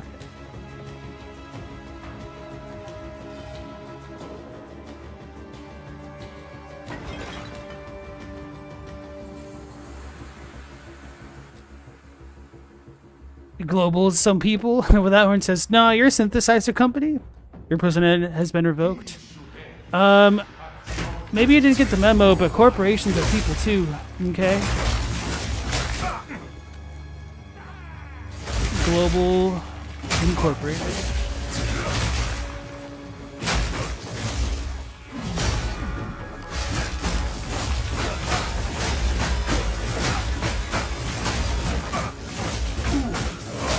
Meet the dreamer. All right. Blood stains the stones. Sacrificial dagger plus place sacrificial heart. Stab it. I do what I must.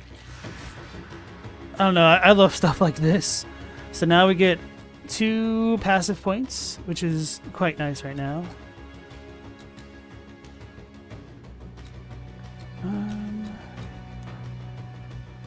So we will increase cold damage and get faster cast speed with cold skills. I don't know if that's actually going to improve my weapon attack speed. I would be doubtful of that.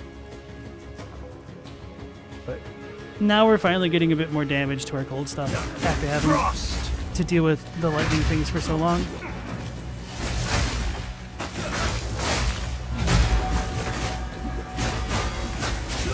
What? Ah! At least we just had a checkpoint right there. Rosaria could just know the miracle that said the sandworm is definitely still there. Okay. It's kind of weird to me that someone could unironically be a sandworm truther, but not necessarily a Rosaria believer.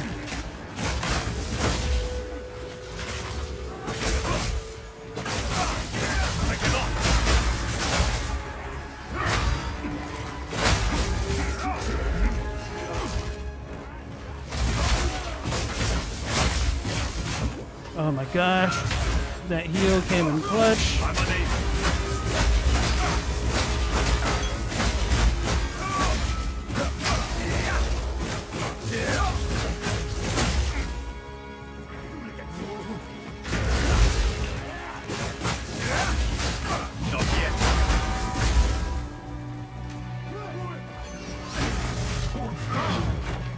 Did this stairs just ruin my attack? Can't tell.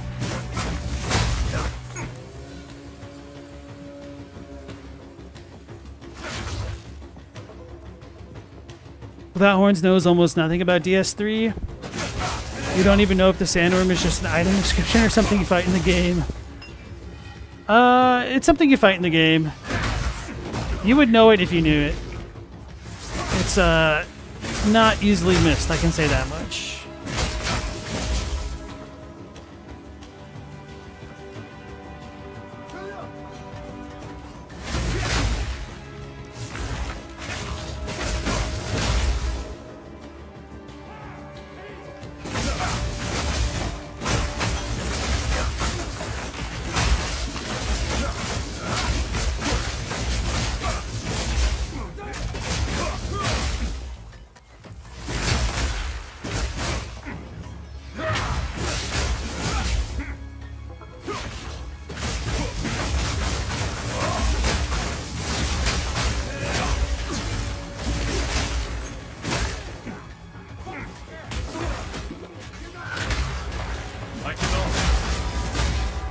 That was a good bell.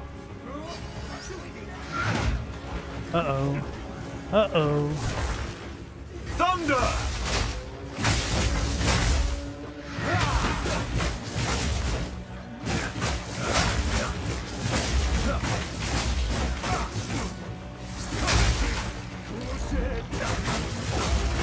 Not yet.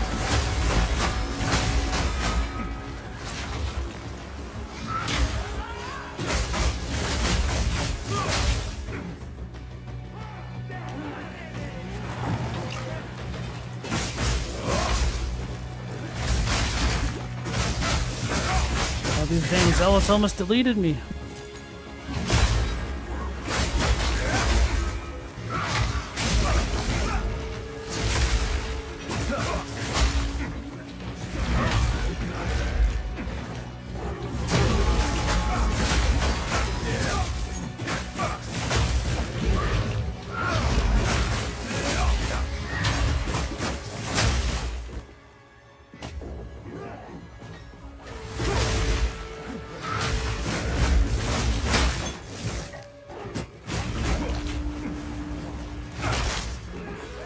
I thought his name was Just Link, and I was like, oh, the fire guy is telling me to just Link, huh? Like, you don't say.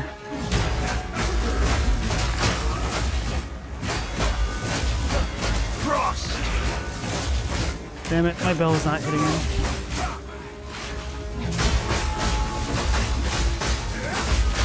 Meet the dreamer! I've no room for that.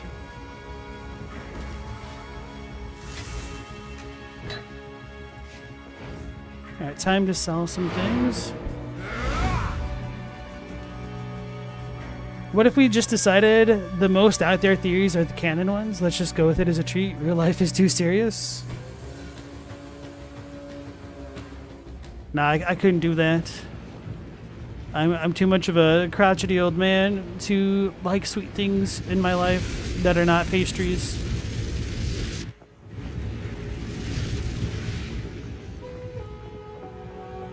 Quickly. Gwyn in a Groucho Mark masks. What do you mean? Are you just trying to say that Keep your eyes sharp.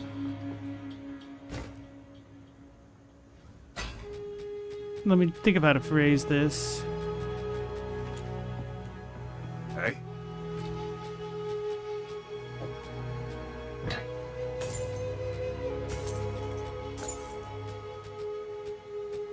Don't get it. Gwyn is in like the equivalent of a Groucho Mark's mask. Mark's mask. Mark's mask. Groucho Mark's mask.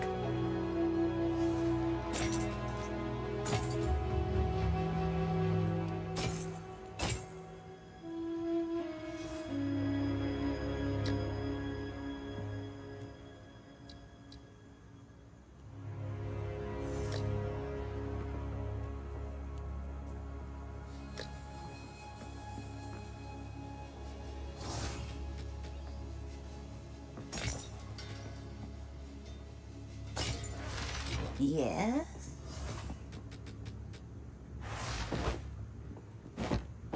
I got a new helmet. It matches.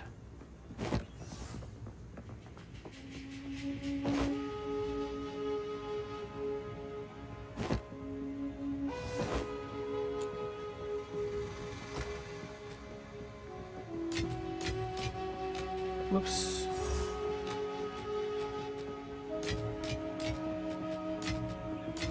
Oh yeah, I didn't try that ring. Wait, where did I put it? The unset ring. Did I sold it? I didn't do that to myself, did I? I probably did.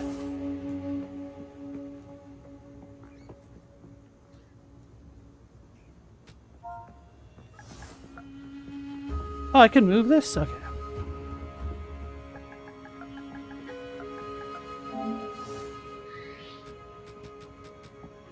Hey, boss, stop fooling around. Oh, it must have been over here. Okay, okay.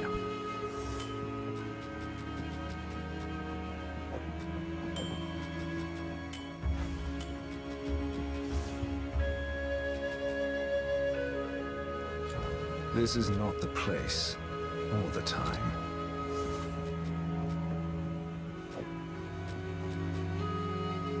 I can't just like scroll all the way to the bottom from moving up.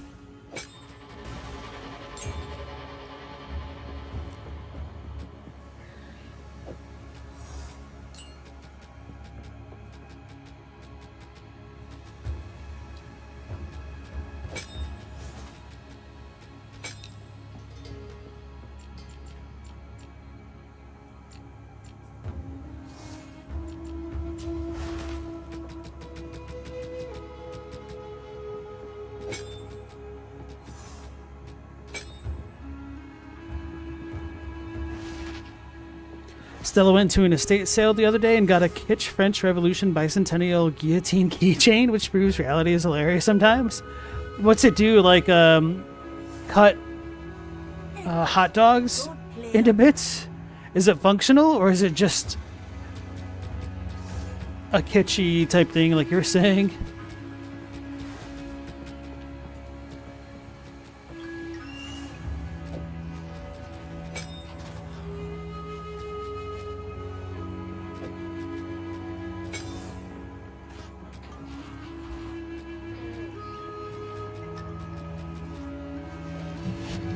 Ice Strike is a combo of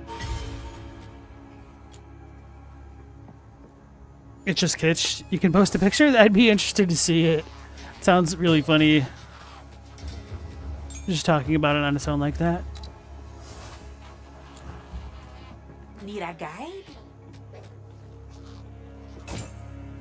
Take care. Need a guide?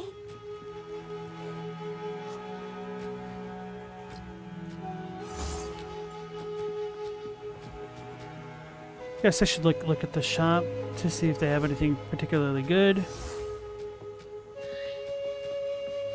No. Farewell.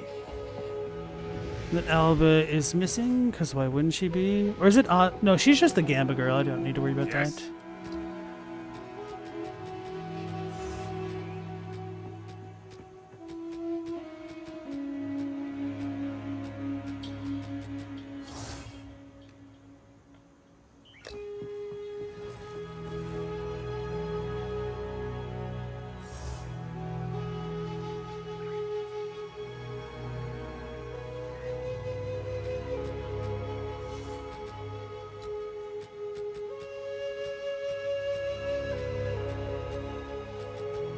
I did get some pretty good boots earlier,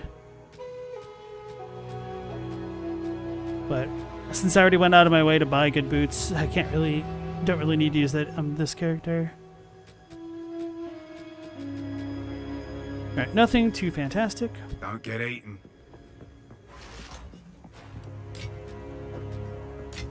I'm gonna hang on to that just to see how the whirling strike thing does.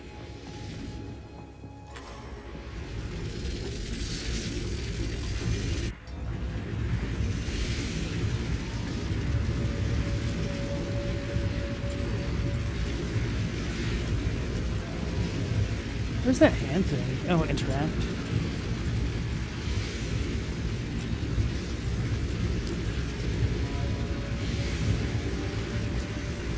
Weird.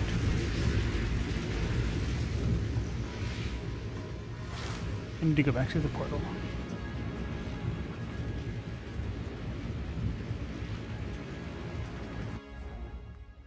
The angry rat. Aggro rat. People become sandworms in Dune. Wait, is that true? I don't think that's true.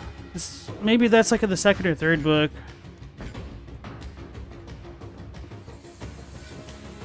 Because I thought they just rode them. They didn't actually become the worms. Misguided fool!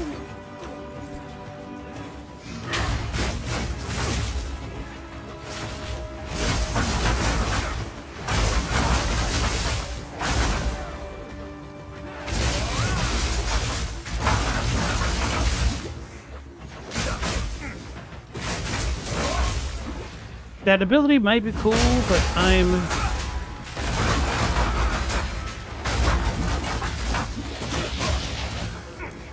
kind of screwing it up.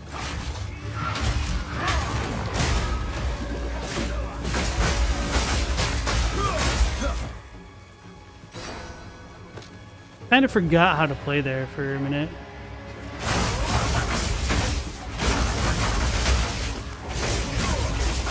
Oh, that's kind of weird how that works.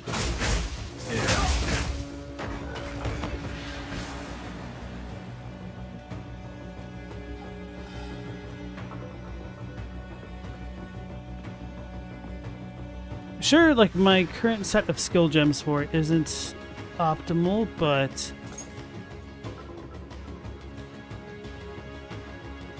maybe it could be better.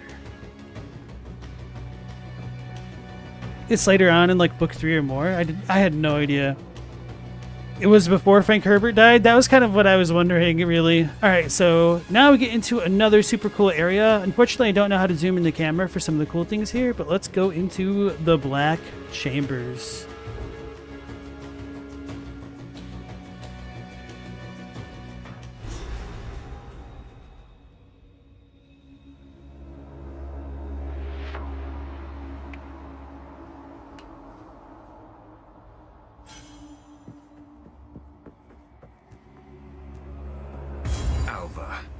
Where are you?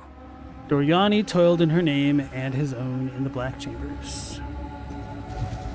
So this is kind of a wild thing to see. Intruder is here? What of Napwazi? I see. No mercy then. Kill him on sight. Alva, I must make haste. So I really, really like this area because it somehow manages to keep that kind of old stone Val type aesthetic, but also kind of look like a mad scientist's lab at the same time, like an evil type place.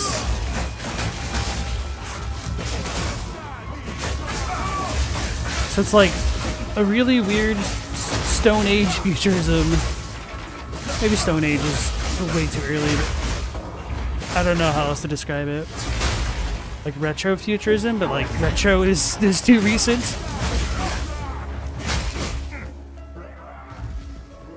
And so part of the reason why I like that a lot is because if you do have like electricity as magic that you can control in this universe, then it kind of makes sense to me that you should be able to make like constructs and like doors like this and whatnot.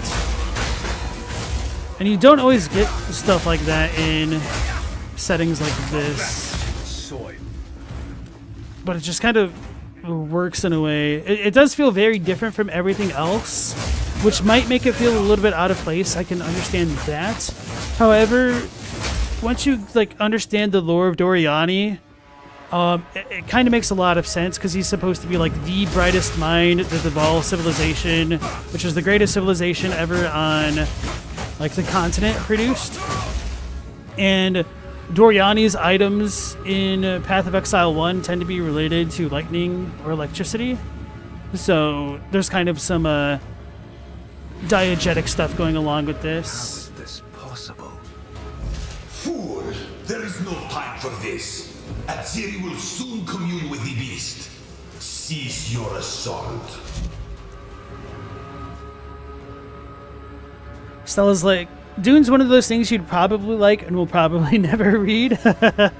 So, as far as Dune is concerned, that was another one of my mom's recommendations.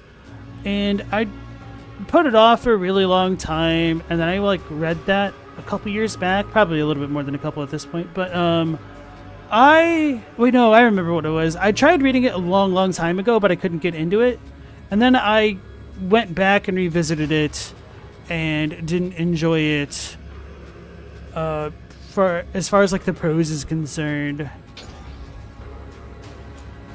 Fool! There is no time for this. Aziri will soon commune with the beast. Cease your assault. So we learned that Aziri is trying to commune with the beast. I think we might have known that, but he says it pretty directly here. So yeah, I don't know, like the very first Dune book was just extremely slow and boring to me. And I say this as a person who's read through the entirety of the Wheel of Time. Chill! and part of the reason why I use the Wheel of Time as a benchmark metric is because it's really filled with arguably a lot of purple prose, a lot of descriptions. It's kind of like Tolkien, but a little bit more accessible than Tolkien, I think. I'll give you guys a little bit of a hot one, but I'm not the biggest fan of Tolkien and his prose. Like, sometimes it just gets a bit too much ado about nothing. Oh, I meant to build that up.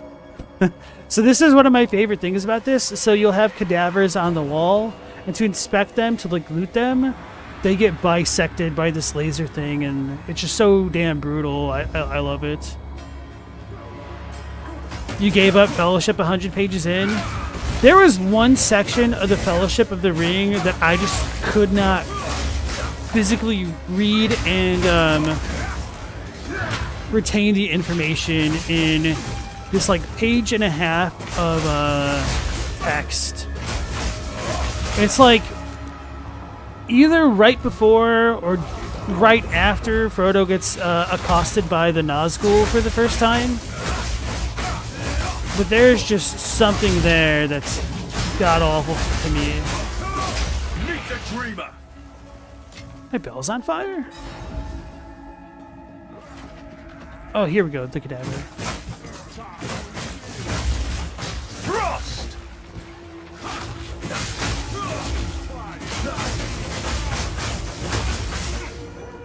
Yeah, so the Warrior Transcendence I know are weak to ice. I know like a decent chunk of things in here are pretty easily frozen. So yeah, here we have a cadaver. I wish I could zoom in, but we're gonna loot it. It's just so brutal. I love it. Hey Jay Rizzle, nice to see you again. It's because Robert Jordan was repetitive as crap and annoyingly stereotypical toward gender roles. Still your favorite series though? The funny thing is, that sounds so damning, but you're not wrong, and I can totally see where you're coming from. It does get pretty old and pretty tropey and repetitive. But to be fair to him, he also does write a lot of strong female characters. So like Nynaeve is one of my favorite characters of like the entire series. Even though she's just kind of a stubborn mule of a character, I tend to be a bit of a stubborn mule of a human myself, so maybe there's a little bit of a crossover there. I don't know. Stella says, Wheel of Time is also another series you'll probably never read. So I really, really enjoyed it up until like book 8, and then it really slows down in not a good way. And then it simultaneously speeds up in a very not good way. So thinking back, I don't remember the sequence of events extremely well. I'm scared of those. Feel the shock.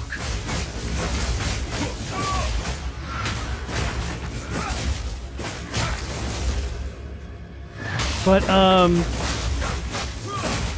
like, the Wheel of Time starts off pretty damn slow, but the end of the first book goes so hard.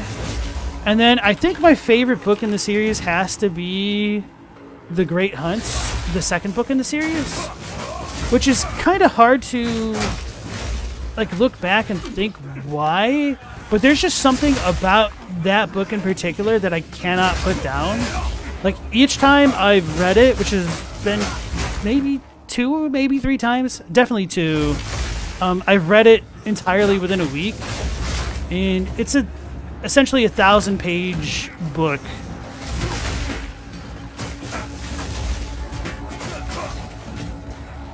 And I don't remember like a lot of what happens in the book. It's just so good that I just don't put it down. Like I remember the ending of it a lot, but getting from point A to point B, dude, these things are all just spread out in a not fun way.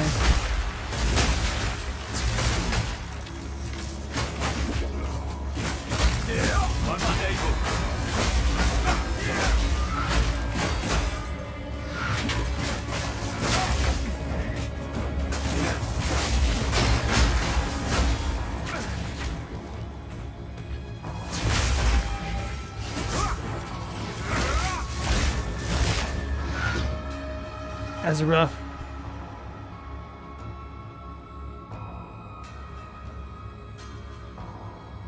he balances super well, but it's still indicative of the times. Matt Cawthon and Twan is the best. I know Sanderson had said that Matt was the hardest character to write because he was the type of person that would say that he'll like never do something and then immediately do the thing that he said he was adamant he would never do his entire life, like literally the next chapter.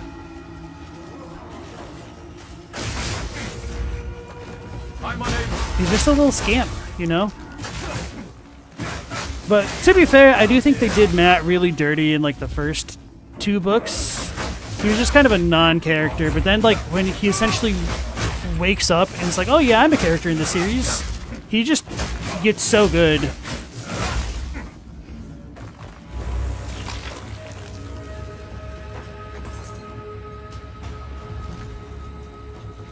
Super relatable.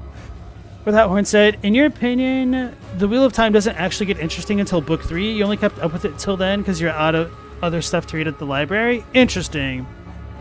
So I think book 1 starts off exceptionally slow, but the ending is pretty good, and the ending is enough of the hook to keep me wanting to read at least. Well, to be fair, I guess like the thing that hooked me finally was once you get past like page 60, which sounds like a huge investment, but like the first book is like 700 or 800 pages, so you're kind of already making an investment picking that damn book up to begin with.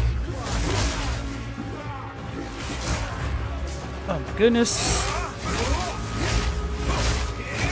But I don't want to like spoil it, but you know, like the big event which happens at the beginning of the story is kind of like what sets things into motion. And then it has some pretty good spots following that. Where did the Skitterbot come from?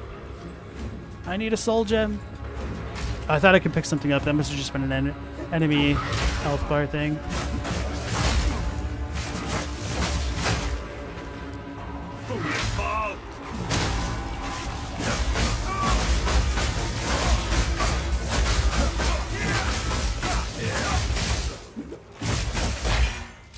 He broke my armor.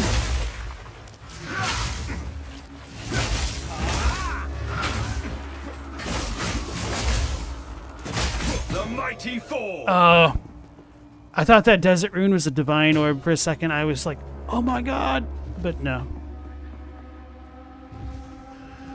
He did suffer some mad magic poisoning. He did. But I mean, even before that point, because I think Shadar Logoth is a really high point in the series, even though it's kind of like slow in its own way. I think the build up to it is pretty great. That's probably when RJ was the most like Tolkien-esque in terms of his writing and trying to like have the songs and crap while they were journeying. I cannot.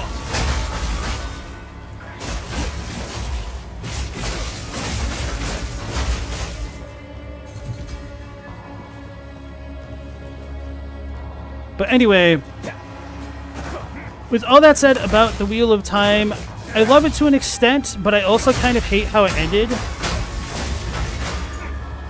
And I don't want to necessarily like blame Brandon Sanderson for it because Robert Jordan took like copious notes. But I feel like Robert Jordan just knew his health issues were compounding and he was trying to rush super hard to get the books done within like, or the series done within like 13 books or whatever it was. 12 if you don't count the prequel.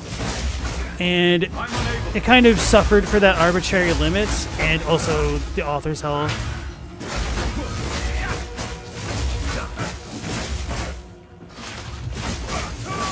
I cannot.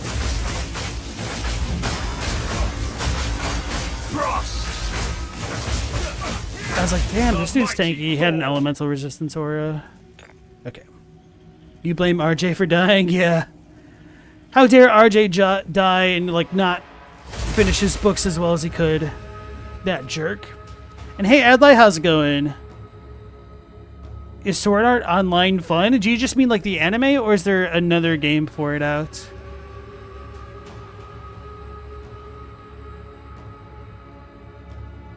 Estella said there's a very good reason you're not going to get to it. Your reading list, the stack of to reads in your apartment, and the to be read on your iPad is massive. You're not adding more series to it for a reason. That's fair enough. So anyway, I would say if you ever do get the time and you're just like legitimately trying to kill half a year of your life, then maybe look into it. But the story didn't end as satisfactorily as it could have, and it became like a little bit too rushed and a little bit too slow at parts, which sounds a little bit oxymoronic, but it's true. Because damn, if Winter's Heart, the 9th book, is not like one of the worst damn books I've read, just trying to slog through it. Stop this at once. I take no pleasure in harming one of my own, but if you persist, I will do with her what I must.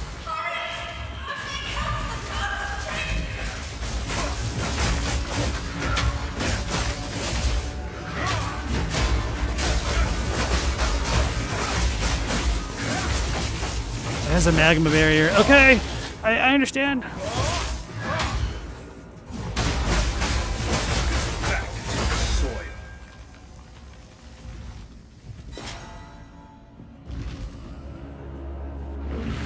Oh yeah, because we're in chapter 3, we're starting to get quote-unquote advanced items now.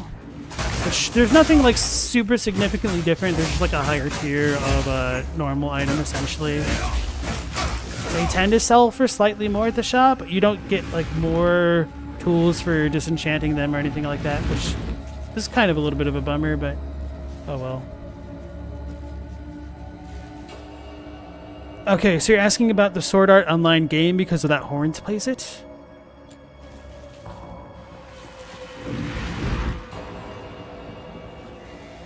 So this is blood. It's not like oil or anything like that, apparently. And I guess this makes sense because if Doriani is researching immortality, he's conducting some heinous crap, trying to make soul gems and whatnot. Jay Rizzle said, the first read-through of Sanderson's 3 was real hard to get into. The second time, though, through was better. Are you talking about his actual independent books or the ones following up Robert Jordan?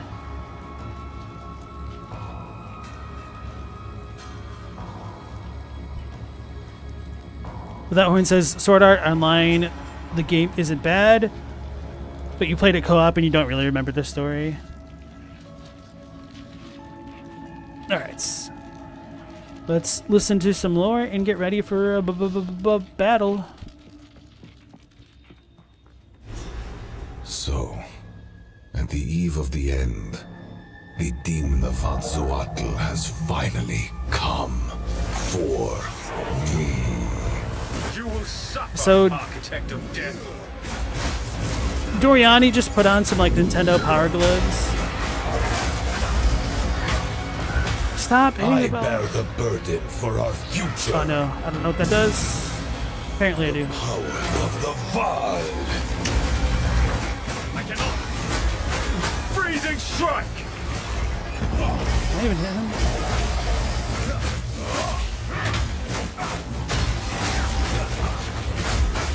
Will burn. Progress comes with a heavy price.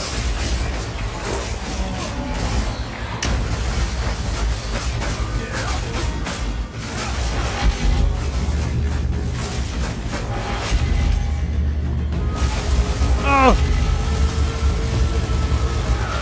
He almost Palpatine deleted me.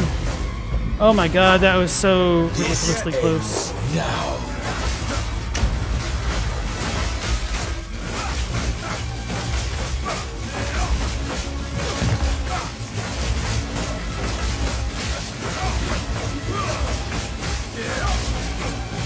I can't give up. I must save my people.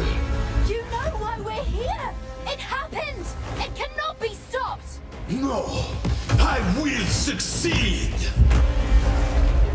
You big head. I've been preparing for you for years. There is I'm no frozen. escape. That's my move. Do you truly think you can match me?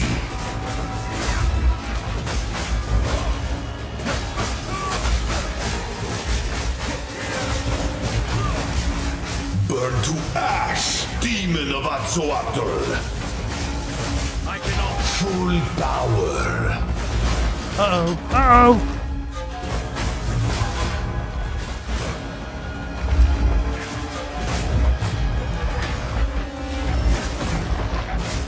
I've been preparing for you for years. Preparing to get frozen. Existence is merely scared. energy. Oh my goodness. You were warned. I plan for every contingency.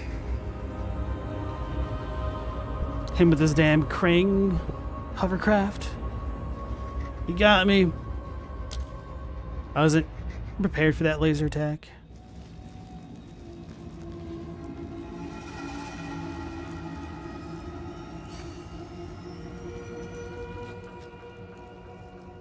So Jay Rizzo was talking about the Robert Jordan follow-ups. One of the Sanderson original series you read was super easy to get into. Yeah, so I think Sanderson is the most, like, the best-selling fiction author right now. Maybe of all time, I don't know. Probably not all time, because Tolkien... Well, maybe, I don't even... I guess, no, it wouldn't be Tolkien. It'd probably be, like, Harry Potter at this point, isn't it? Anyway.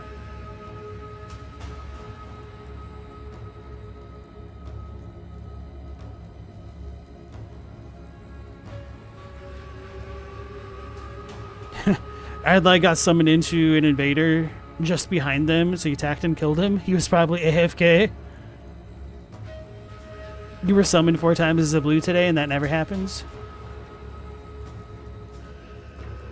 With that horn said, the RJ parallel with Miura and Berserk is kind of interesting. Hope the mangaka that's taking over him does as well as Sanderson apparently did. Well, from what I understand, it was one of his assistants, but I don't know because Miura's writing style was all done on the fly, and he didn't actually have things mapped out. Maybe he knew... Well, no, I mean... Well, crap. Maybe he knew that his health was failing him. I kind of doubt it because it sounded really sudden, but who knows? And maybe he left notes, but I don't know.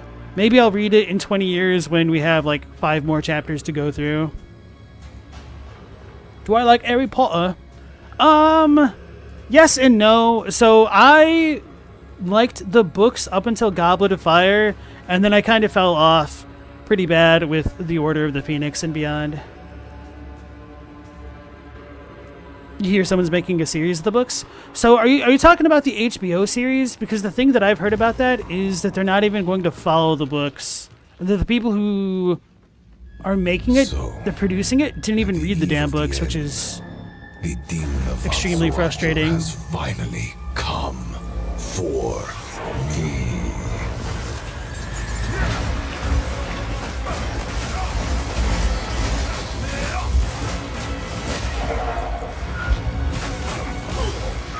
Ends justify the means.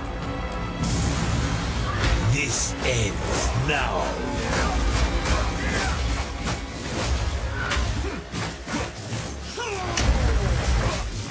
You are blind to the greater good. He's flamethrowing me. I'm scared of that. I don't know what that is. Oh, he's got the evil laser going. Where'd he go, George? This ends now.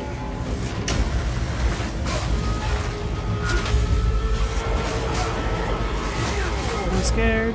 Oh, I froze him. No mana.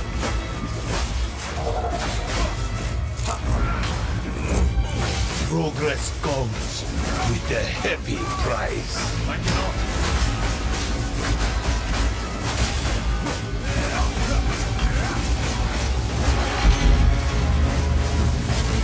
Nothing can stand against us.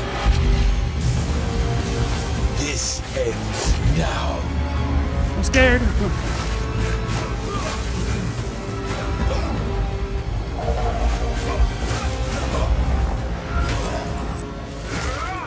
I can't give up. I must save my people. You know why we're here? It happened! Freeze seems super cheesy in this game. Well, I have built almost exclusively into freeze, so I've been freezing a lot. End of the world is nigh. Might be what they want. I mean, not like Escape. for us to all freeze, but to be able to capitalize on For you for what we're building years. into. I will burn you alive. Not yet.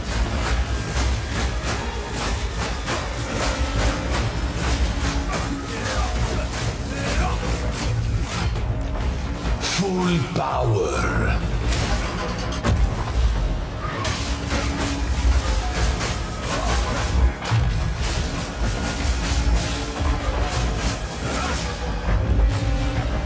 How foolish.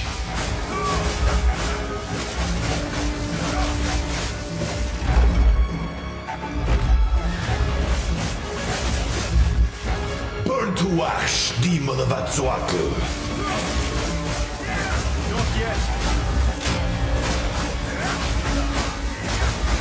So I did my extra freeze move right then because I was trying to stop the laser attack because I don't know when that's going to happen.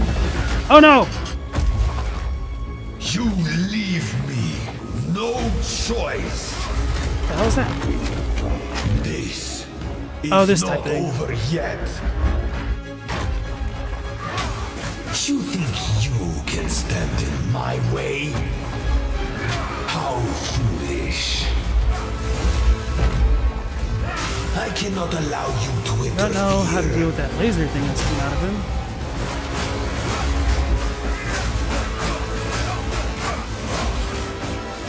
You have a question? Go for it, Headline. City will soon begin her ascension. I'm scared. Out of my Oh, way oh! or die. I was just out of position. Ah! At least I, know what to do. Just need to not fail it. Why didn't Malekith turn crazy after America's rebellion against the Greater Will? There's nothing to say that he didn't go crazy, and that might be how EG knows that Blythe went crazy. And it could be how America is trapped in the not the Elden Ring, the Erd Tree for all we know. Demon of Atzoatl has finally And there's also the fact come that she's the vessel, so the Greater Will / the Fingers might not be able to do with her quite as much as they would like normally. The ends justify the means. Damn it. Ignition. Not yet.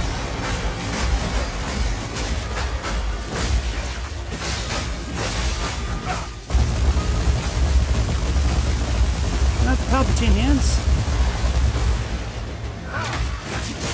You are blind to the greater good.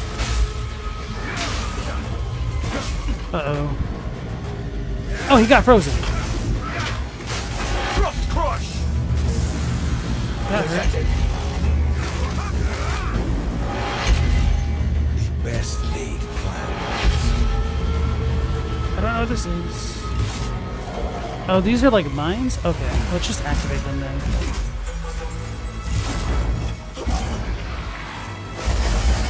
This ends now. Oh, that's the evil move. Survival requires brutal choices. Okay, Let's see Thanos. how you handle this. Oh my goodness, you're joking me. Behold. You say freeze is cheesy. More like, yeah, I guess that was a different kind of cheese. This ends now. I don't know how that works. Oh, I can't give up. I didn't realize he was doing his super shotgun blast until it was too late because of the sun orb type things. I don't know what they do. I wonder if I could just ignore them. So, at the eve of the end, the demon of Atzoatl has finally come. The 10th best-selling fiction author is the guy who writes One Piece? I believe that. Wait, Rowling isn't even in the top 5? Shakespeare, then Agatha Christie. Oh, okay, I think I remember hearing the Agatha Christie thing. Toriyama's at 14. Some ahead of Tolstoy. I didn't realize Tolstoy is that high. I wonder, like, is Stephen King in the top 10? Adlai said, if Radagon remained loyal to the greater will by attempting to mend the ring, why wasn't he selected as the new god instead of waiting for another Empyrean to take the role? Because Radagon is America. King is not. Interesting.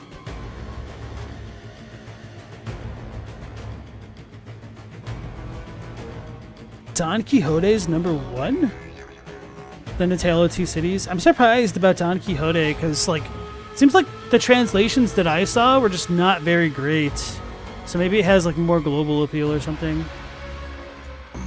For me. Frost Rush! Survival requires brutal choices. This ends now.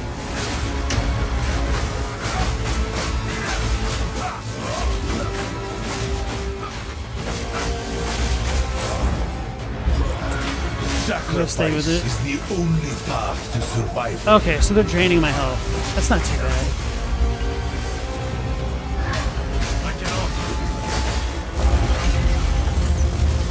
Oh, he's doing the Palpatine hands. Ugh. I almost walked into it. I bear the burden for our future.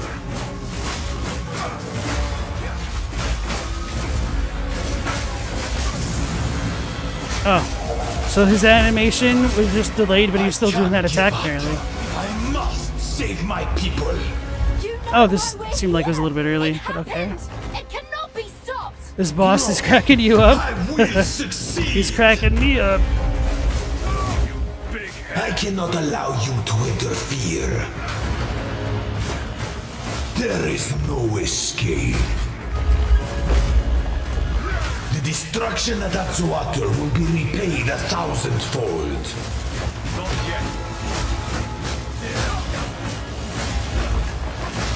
Ooh, I almost didn't notice that attack was going off. I cannot let my efforts be in vain. You think you can stand in my way?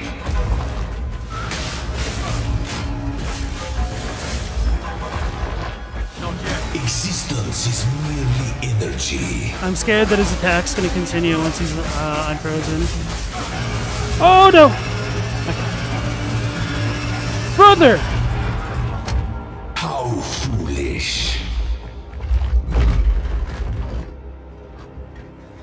Okay, so when he powers up blood, now I understand the telegraph to that attack.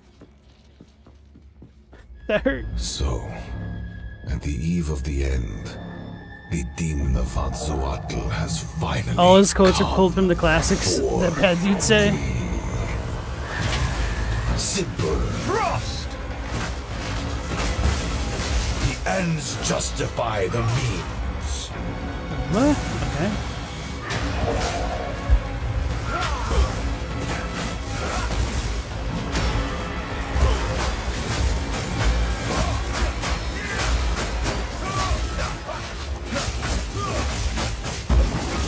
Progress comes with a heavy price.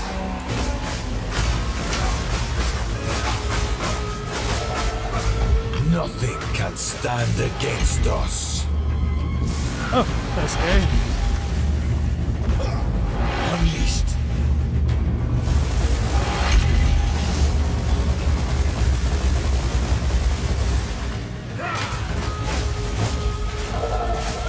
This ends now.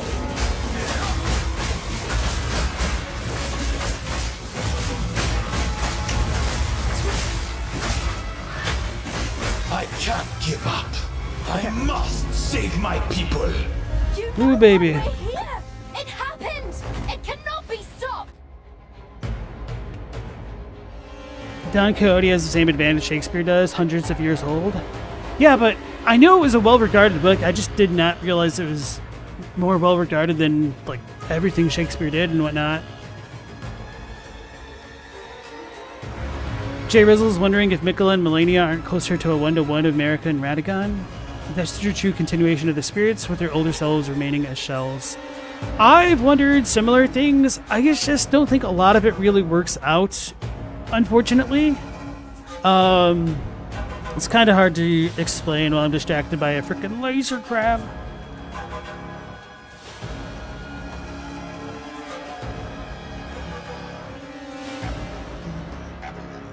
Mikola's similar to America, both having two distinct personalities. Mikola took after his mother more than his father, which is weird when they're the same person. Well, he also had a closer relationship with Radagon, and it was like exchanging incantations and whatnot. No, I will succeed. So I gotta watch out for the blood on the ground, and then I need to get in front of him and not behind him. I will burn you alive. There is no escape.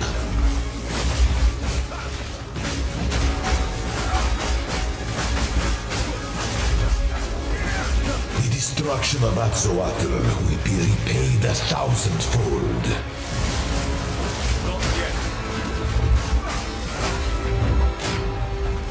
Let me show you what I need to get into it. intellect looks like.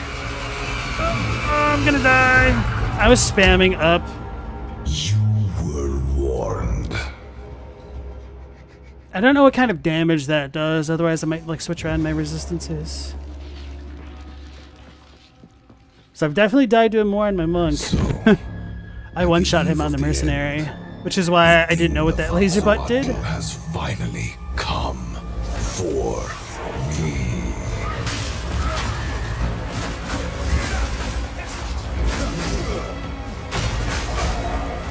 What a jerk. Power of the Val. The ends justify the means. Not yet.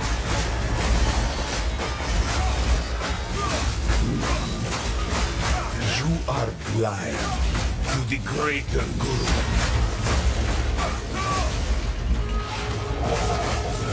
Channel the reactor. I'm unable. Freezing strike!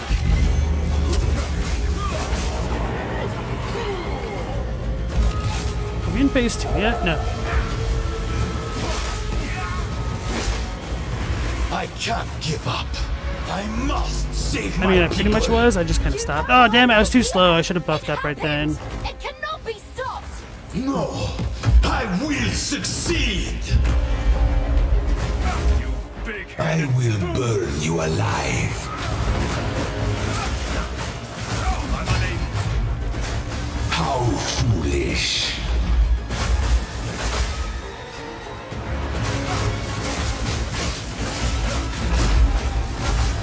I've had enough of you. Do you truly think you can match me? I cannot. That was the tragic timing of Repaid 1,000-fold. my monk. He said, "Do you think you could match me?" And my monk goes, "I cannot," because I was spamming the ability. Your death is nothing for the greater good. Should probably start You getting to think the you front of can him. run? Crush. Got an evil laser. Let me show you what Get in front of this side. intellect looks like. I survived, guys. I learned something. Full power. Oh no, I'm stuck. I'm stuck. Ravaging power! The end of the world is nigh. Now, you are within my grasp. I don't know what this I cannot allow you to interfere. Get your aura away from me. Full power. I plan for every contingency. I'm unable. He's gonna smash. Let me show you what Oh, I need to get into the other side. looks like.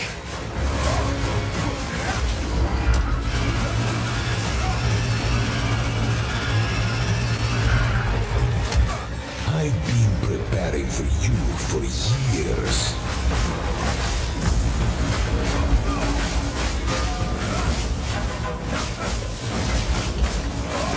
Is he frozen? Is he not frozen? I can't exactly tell. How foolish. I cannot let my efforts be in vain. We're going for it. No! Do not fail me. Not now! How could this happen? All I've done. All that I sacrificed. Your people cannot be saved. History is already written. You can stay here and die, or come with us and help save the future. The legacy of the Val must be protected. I do know of a way to contain the beast. Best you start talking then. My friend here isn't exactly the peacemaking type. These rewards are terrible. I've no room for that. All of my rewards are better like yesterday.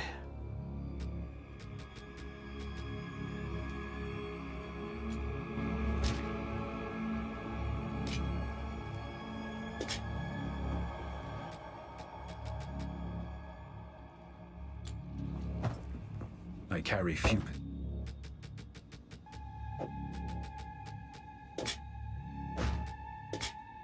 I carry few possessions, and I How big is this damn club?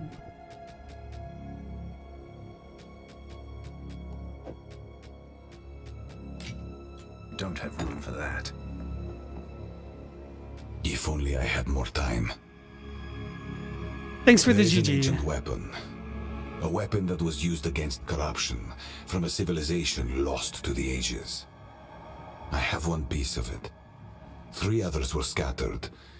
I have been searching for them, but the Karui have interfered at every turn. So will you help us?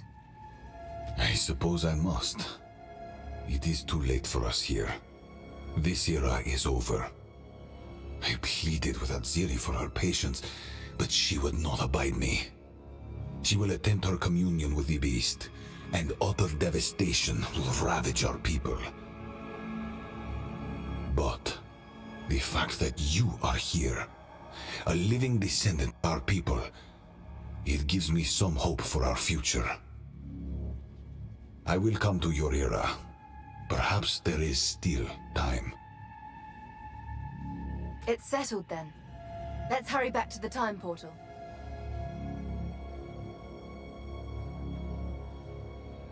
So that's almost the entirety of the end of Act 3. There's a tiny bit more, so let's go ahead and warp back out. The DLC says Mesmer was America's favorite? That's a damn dirty lie. If Mesmer was the favorite, no wonder the rest of her children are like that. You know what? Fair point, Stella. Fair point. No, you called him Masmer because he's so damn fat.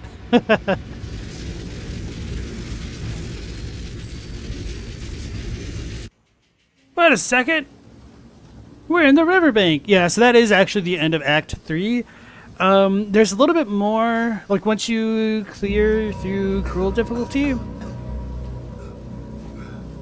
you kind of get teleported into the inside of the ziggurats, and you like hear that the cataclysm kind of happens again. So it's Ziri communes with the beast in her timeline, I guess. And so this is the end of the early access campaign because they have 3 acts, and the way that they're trying to make it work right now is that once you go through Act 1 through 3 on normal mode, you go to Cruel mode next, which is essentially the same thing. You get a lot of similar buffs from like fighting the side content, and it functions generally the same, if not a little bit easier, because your build is going to be more online at this point. Maybe you'll have some struggle points against certain bosses, enemies hit harder, have a little bit more HP and whatnot, but I really didn't have too many issues with Cruel, and I think I had more difficulty at the beginning of the campaign going through Acts 1 through 3 than later on, because once my mercenary had enough of like the reload speed and like the grenade abilities from the passive tree, it felt a lot more smooth, and I kind of just cruised through the cruel difficulty over the weekend and got into maps. So, 1 second here.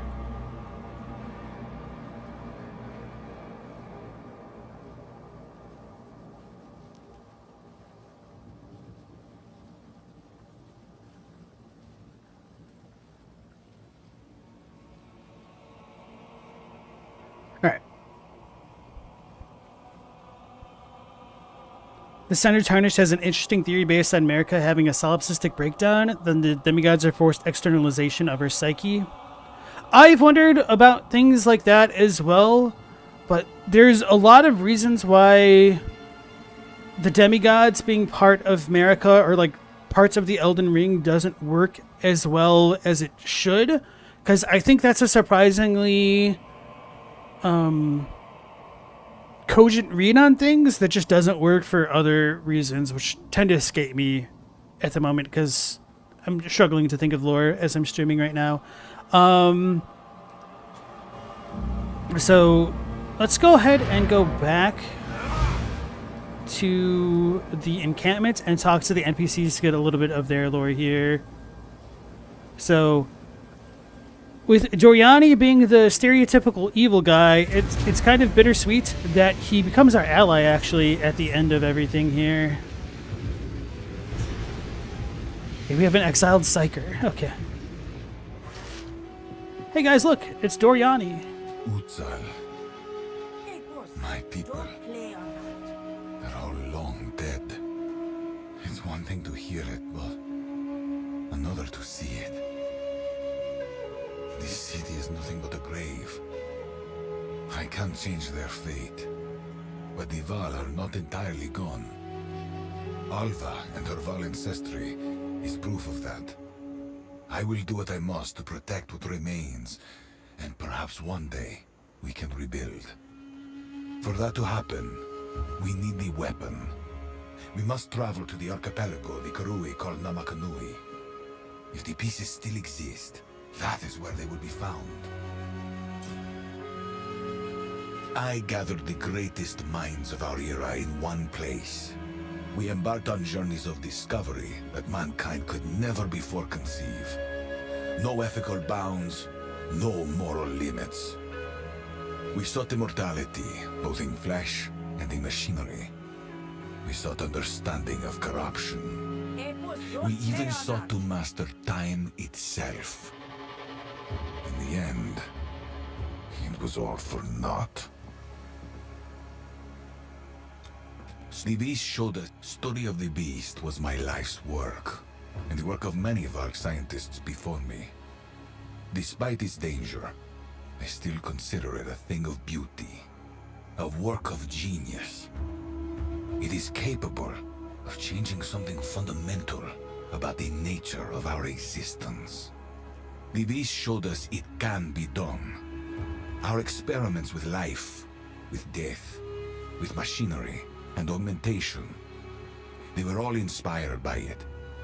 We can surpass the impossible if only we are willing to sacrifice enough.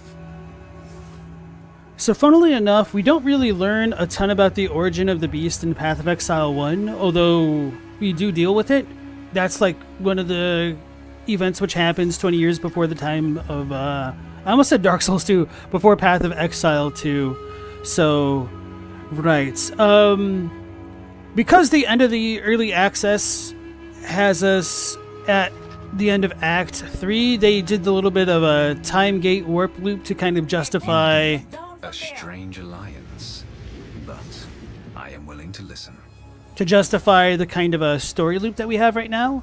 And I can definitely forgive that because they were trying to put in a bit of a stopgap between the early access content and going into maps.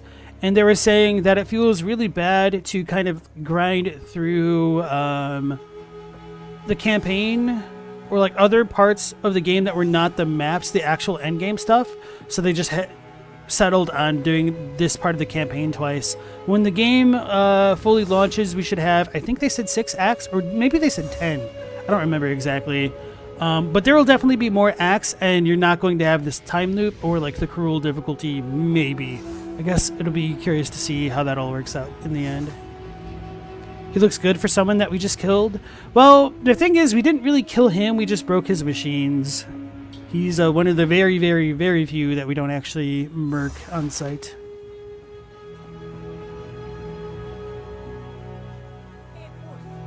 Oh yeah, so with Doriani talking about the beast being his life's work, I'm really curious how the hell that's supposed to tie into Sin, because he said he created the seed of the beast or something like that, and maybe the beast was meant to kill the gods, because he did talk about wanting to do that.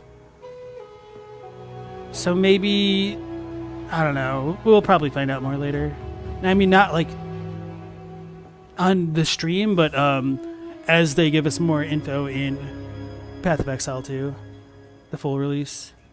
Returning with Doriani was an inspired move. As the foremost expert on the beast that ever lived, he is exactly the man we need. I doubt we can trust him in a broader sense, but for the moment, our goals are aligned. He wishes to contain the beast, and so do we. If he thinks we should travel south to Namakanui, then so we shall. This weapon of the precursors, it may just be our best hope.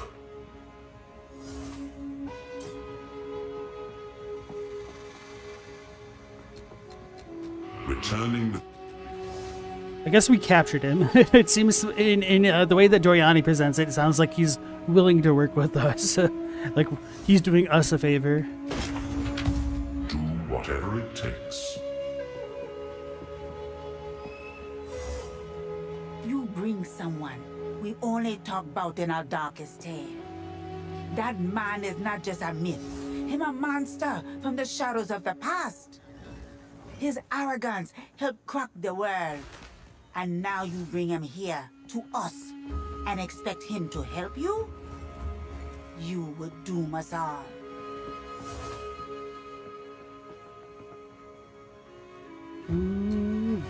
I think that's it. I think local knowledge would still be broken. Yeah, that's unfortunate. Be wary. Oswald? I can't pretend to guess the consequences of what you've done here. I'm not one to give lectures. If you think it's the best course of action, I can only hope that you are right. I promise you this. If I end up dead because of this Doriani fellow, I'm gonna haunt you for the rest of time.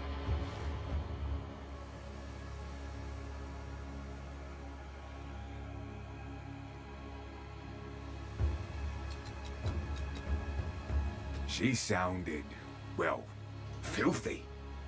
I don't know how those treasure hunters made it in there, but I sure feel for them. We all know risk is part of the job, but what a way to go. Boggles the mind, really.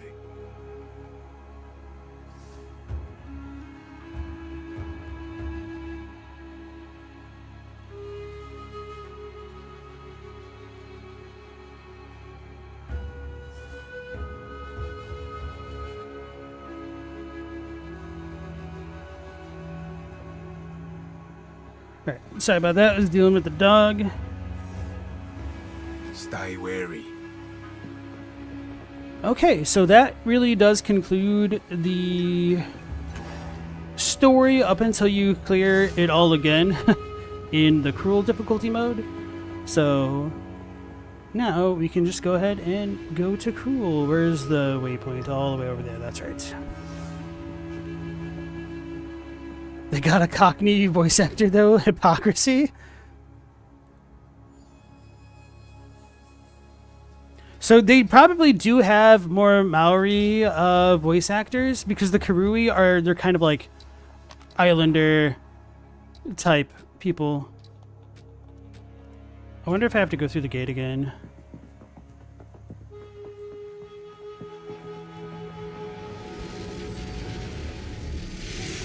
I should talk to Alva.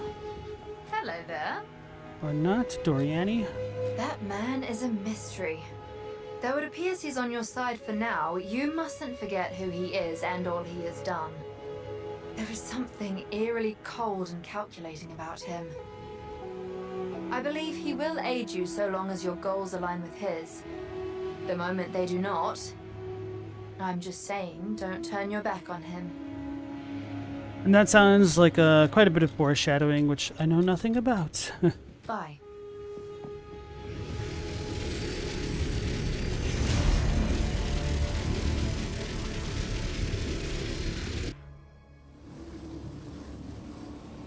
But yes, you are right, Jay Rizzle. The game is developed by New Zealanders.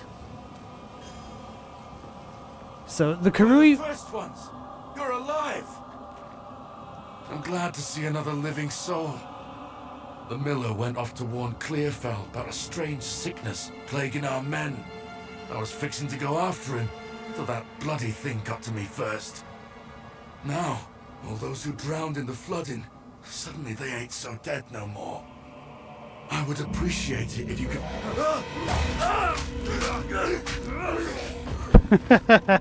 reach Clearfell. Find the miller. I can tell that animation isn't meant to be done with the now. quarterstaff. I will see about this miller. So the Miller is the big boss of this area that we fight. Oh yeah, so they do change some things going into Cruel. I guess there are like slightly different enemy placements as well.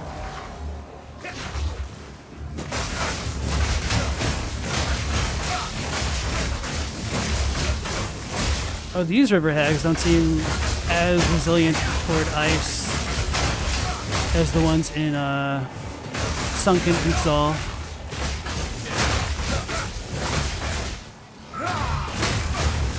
These things are easier to kill than the enemies in Doriani's lab.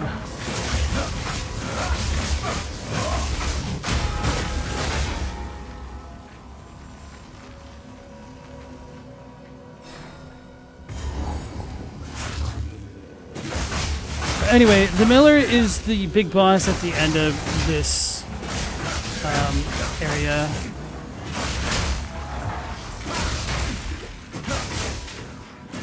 Which we didn't have that context entirely on the first playthrough, and it only became clear when it's like, oh, you're fighting Miller.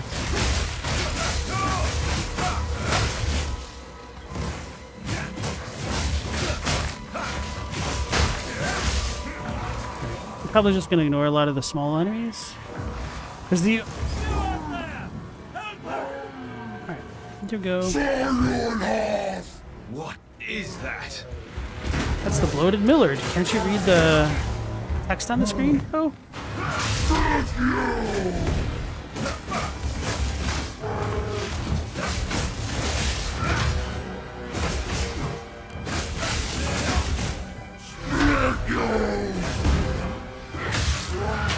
Why is he not getting marked? Is it still there? It must be.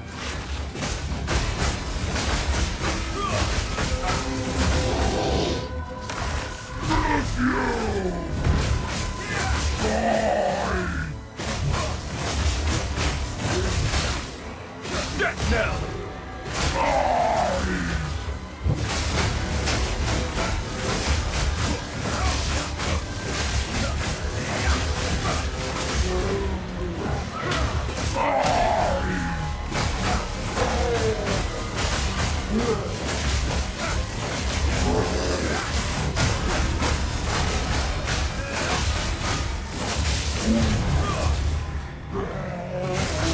Skill always beats raw strength.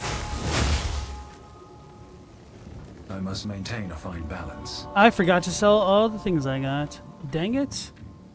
Well done. Please come inside. That sucks. I'm going to have to go visit a shopkeep. I mean, the stuff on the ground isn't that consequential. How have the Ezamites fallen this far? Renly's the name. Well, I've no Smith. And unfortunately, all of the dialogue is the same. There's a beast, a particular no, if you Renly's the name. Well, I've no Smith for you. I was kind of hoping there'd be like some subtle differences, like, oh, The discipline of the I recognize you. Finn. or something along those lines that are like, you seem familiar. Not surprised to see a thief in a place like this.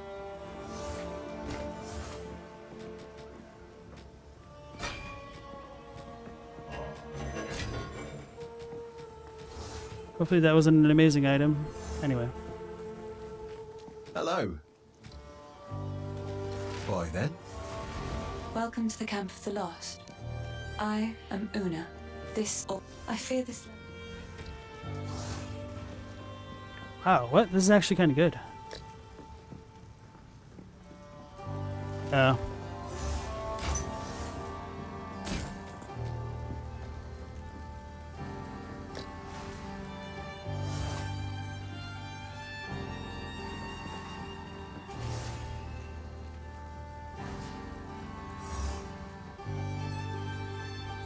Maybe I'll wear that, I don't know.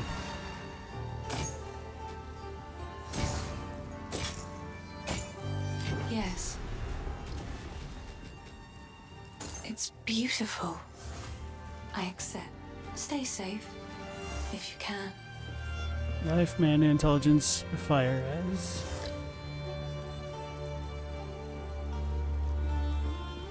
Yeah, may as well. I don't match as well anymore. Hello.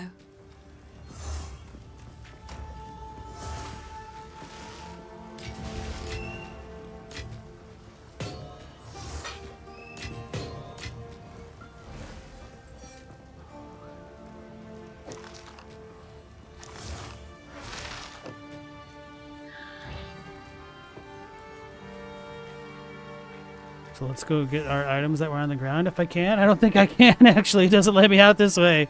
Oh no, I missed out on a magic ruby ring and some other random magic items. That sucks. How can I help? Go well.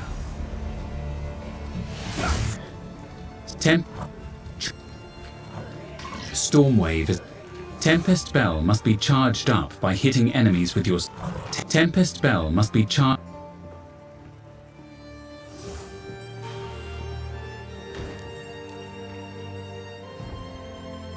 Alright, so now we can more or less just rush things. We don't even have to fight like a lot of the small fry. Some of them we do. But essentially, it's just rush to the end game at this point.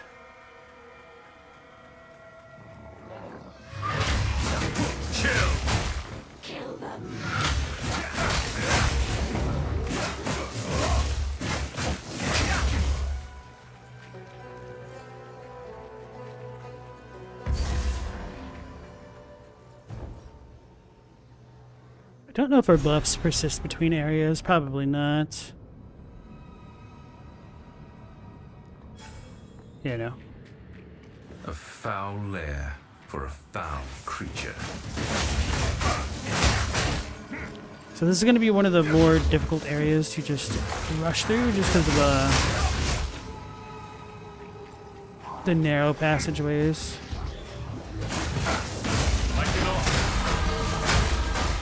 Ooh, baby. Cold damage versus freeze buildup. More damage against frozen enemies because I freeze things so frequently. Oh yeah, especially for things like this. Oh, that was probably... Okay. I was thinking about going with the flat 10% at first, but I'm glad I didn't, because I forgot how annoying those things are. Like magic mobs, which have a lot more health.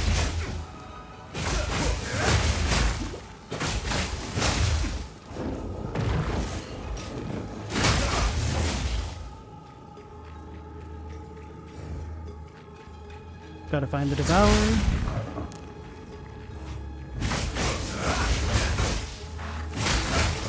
So I'm kind of glad that Doriani gave me a bit more difficulty on the monk, and I had to learn him a bit more. Because he was actually even easier on cruel mode with my mercenary, just because I was able to chunk out so much more health with the abilities that I had. And I imagine that he's pretty tough for a lot of players. I know that on the Path of Exile 2 Discord, a lot of people are asking for help with bosses, which is totally valid, but also kind of wild to me.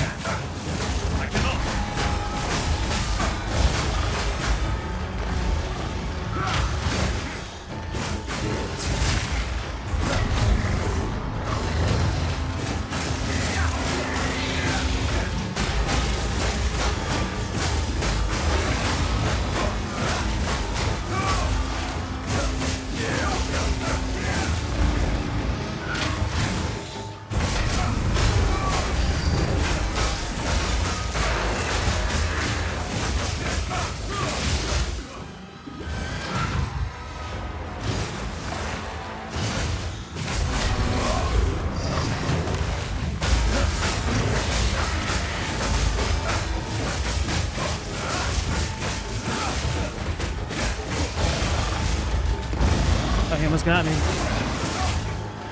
He's got to be stunned.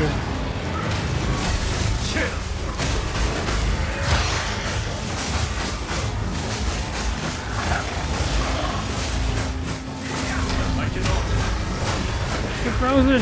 Oh my goodness, he almost beat me. Nightmares have no power against the light. Alright. So now we can go back to town, and I think we get 2 more passives from that. Am I going to stream all the other classes after this? I don't know about that. That's kind of an interesting idea, though. Because, yeah, I guess you guys have seen the monk. I could potentially, like, go onto my main character and show you guys. I would need to, like, bind everything right now. And that would just, like, take up the rest of this stream. Ah, finally! Now this won't come. Dang it. We do not get passives from that. I should, I'm just gonna disenchant everything. If they're good items, I'll never know. Sorry.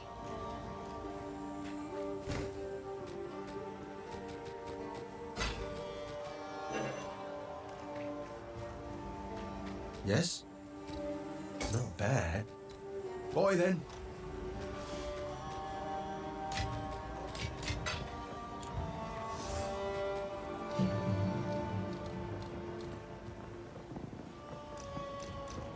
This is my only upgradable skill? Oh, that's my spirit gem. That explains it. Falling Thunder is a lightning hyper.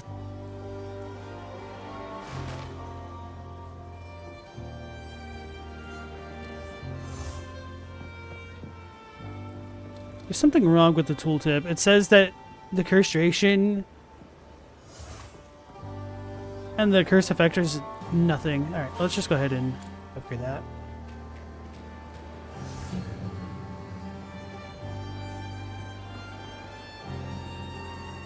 There's a chill in the air.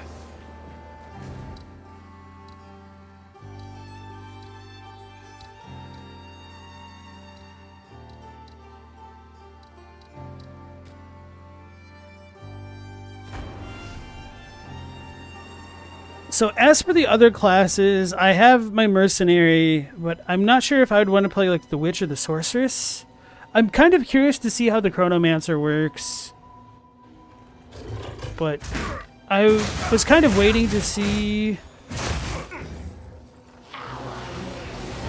it in action before I decided to like invest on it myself, because it had some cool abilities, but a lot of its other stuff like was a little bit underwhelming. Probably because the other abilities might just be that good. I really need to see how it like works together, and so maybe I will look at a video or something. But it's kind of annoying trying to look at stuff for Path of Exile 2, because you get like a lot of clickbait bullcrap rather than like, oh, this is how the class feels.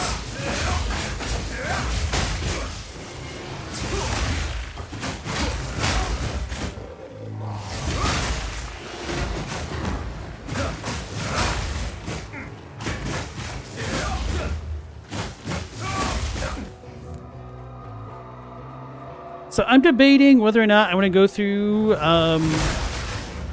the cruel acts with this character on stream, or potentially like go back to looking at Elden Ring lore or FromSoft lore for a bit, and then maybe doing something quite a bit different with maybe Fallout New Vegas, or even potentially like Baldur's Gate 3.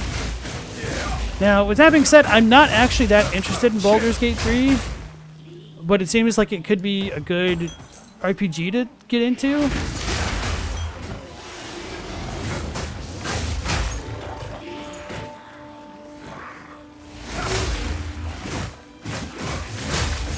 So maybe I'll like put up a community poll or something.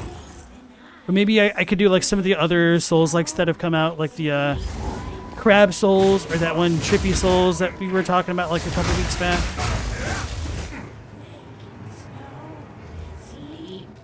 Without Horn said, same. Chronomancer sounds like it could be game-changing, but also like it might just be casting haste and slow. Like with the time stop, it seems like it could be extremely powerful. Or it could just be useless, with perhaps a little bit of a no in between there. We're freezing the ice witch, y'all.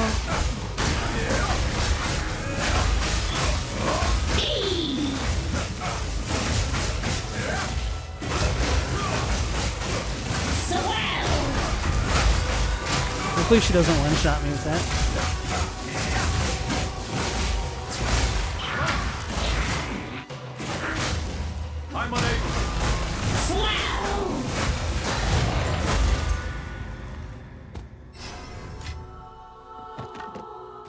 So we got the Head of the Winter Wolf, which gives us 10% cold resistance again. So there is some reason to go back and fight like the mini bosses, but beyond them, that's pretty much all you want to like search for in cruel difficulty and whatnot. Global says, what is Trippy Souls? I don't remember what it's actually called, but somebody in the chat might remember, or if not the chat, then the Discord. I dreamt of this place as of late. But it looked like potentially the most intentionally janky Souls ever. And was meant to kind of be like a parody of a Souls game at the same time, I guess. Without Horns doesn't know what Trippy Souls is. Well, maybe I'm tripping.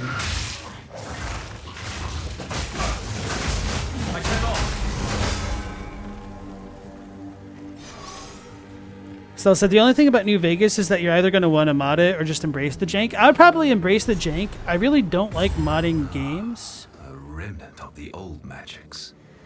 That one got hung. What happened here? Or is it always hanged when it's like a lynching? This shade. Menu. Did you this? I'll wait here. This the old magic. Search the veil. You thought I meant Night Rain? No. Yeah, I don't actually have access to Night Rain yet. It sucks.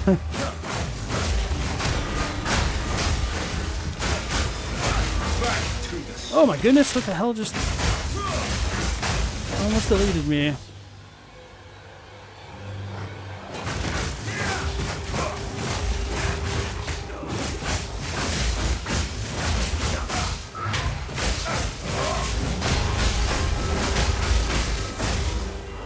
That explains why they lived so damn long. They were the magic type of enemy. What about Symphony of the Night? That's an interesting idea. I would need to look into it.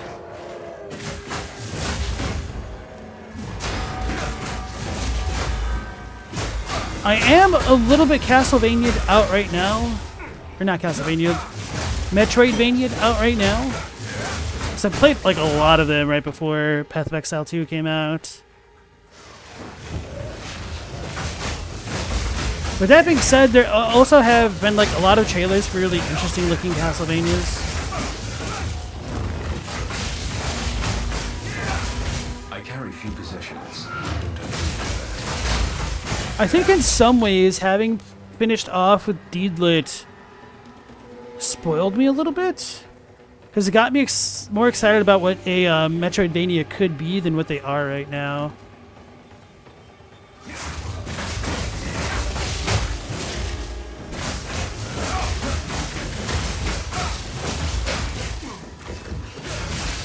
Sorry, I'd like what's on PSN for $20? Are you talking about Symphony of the Night? I need to like look into it.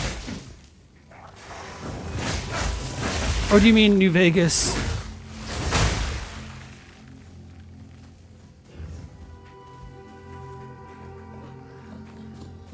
Trying to remember if there's anything that I need to down in this area. No, we had like the random witch. Oh, there's a lot of things here. Witch hut, Ariane, Bramblegeist, Brambleghast. I can't read. Holy crap! Symphony of the Night is $20 with other Castlevania titles in a collection. Okay. Frost Crush!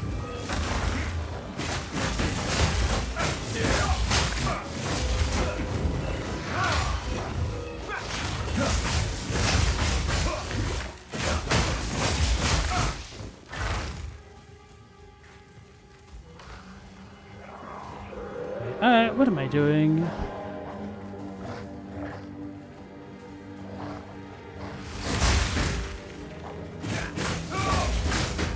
Did find the exit, did I not?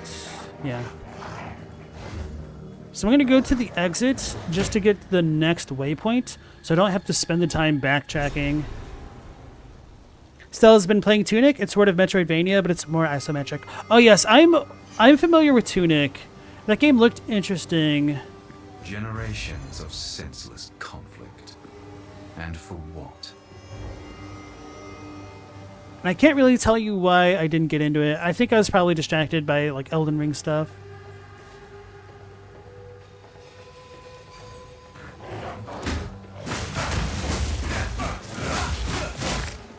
Global still recommends it.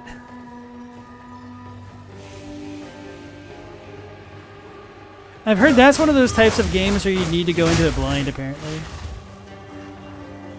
Grim Tangle. Wait, what's in the Grim Tangle? I don't even remember. Oh, we can't go there yet. Alright. So, once we remove our buffs, we'll go back in the Grim Tangle. Then look for the Witch's Brew.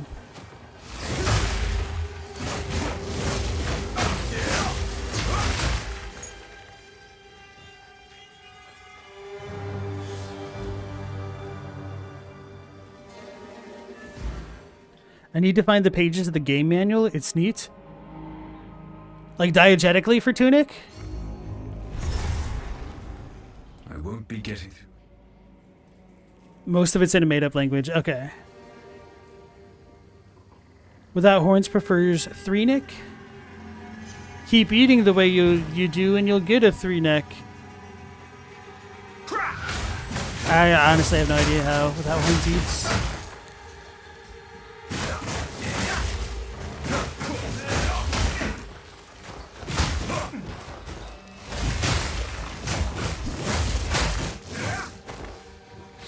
Scum pincers? The crazed. It's crazy.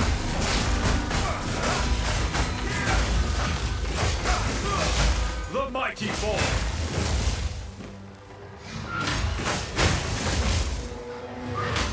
Oh no, he's got the volatile crystals.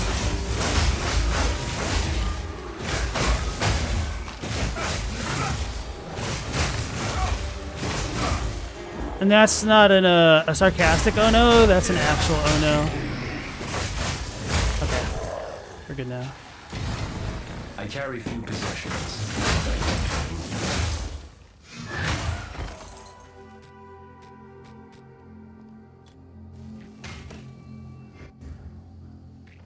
Alright, Without Horns, thanks for dropping by and good luck with your ghouling.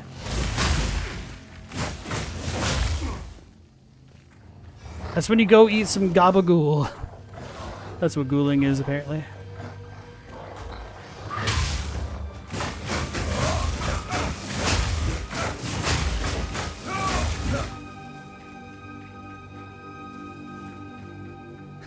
No, I knew it was a going typo.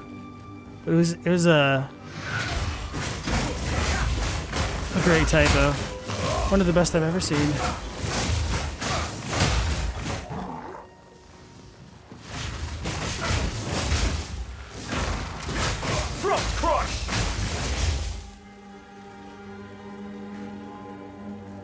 time to explore this whole damn area to miss the witch that I need.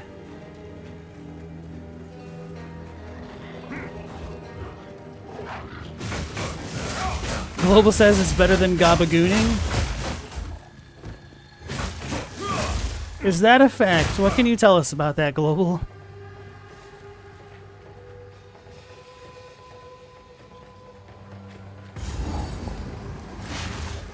Ariana's hut. Okay, so this is related to that. What foulness dwells here? Oh man! I'm unable.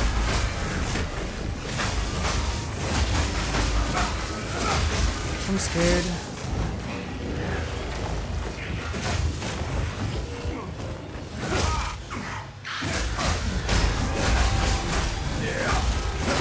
Meet the dreamer. Die forgotten. Dang, he put some stank on that witch delivery line. So she had nothing. I thought there was more to it. I guess the same node.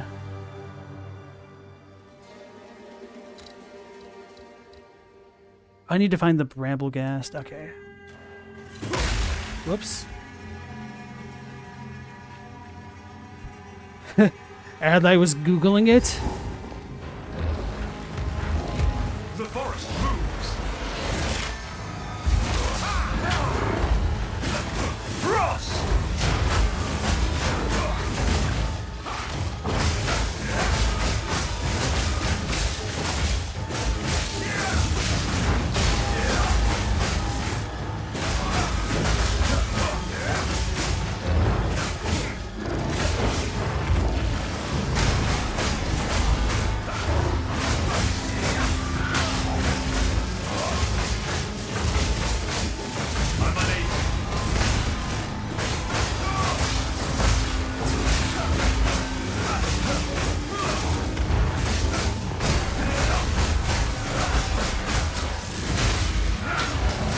Oh my...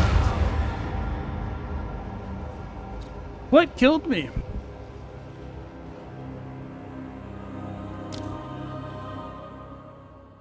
That was tragic. I don't know if that counts as a boss kill or not. Oh. That's surprising. It leaves the skill gem on the ground. Charged staff.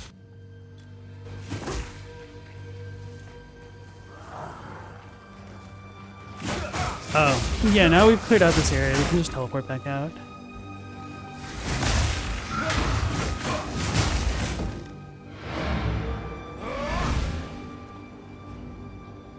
Adlai's hungry again? My condolences. So, okay, folks, that'll bring it to the end of this stream. I will try to decide if I want to continue through the cruel acts, which aren't that big of a deal, or potentially even go into maps, or if I want to look back at some more lore videos and then decide what game I would want to stream next. So if I don't stream this again, I want to thank you all for joining me on this adventure, going through the very early acts on the early access for Path of Exile 2. Hopefully me showing off a bit of the monk does show off enough of the game systems to give you a good idea of what to expect if you play. So yeah, if you guys also want to group up sometime, maybe that's something I could do on stream. See how the co-op works. I don't know if we have anybody in chat or on the Discord who are at like the act level yet, or the cruel act level yet. So maybe that would be worth looking into, because I have not really delved into the co-op at all. I have like helped a couple people fight bosses where I've pretty much just carried them, but that's about it. So, okay. That'll be it for tonight at the very least. So hopefully we'll catch you on the next one. We should be going live again tomorrow at the same time, 10 p.m. Eastern Standard Time. So until then, take care, stay safe, Last Protagonist out.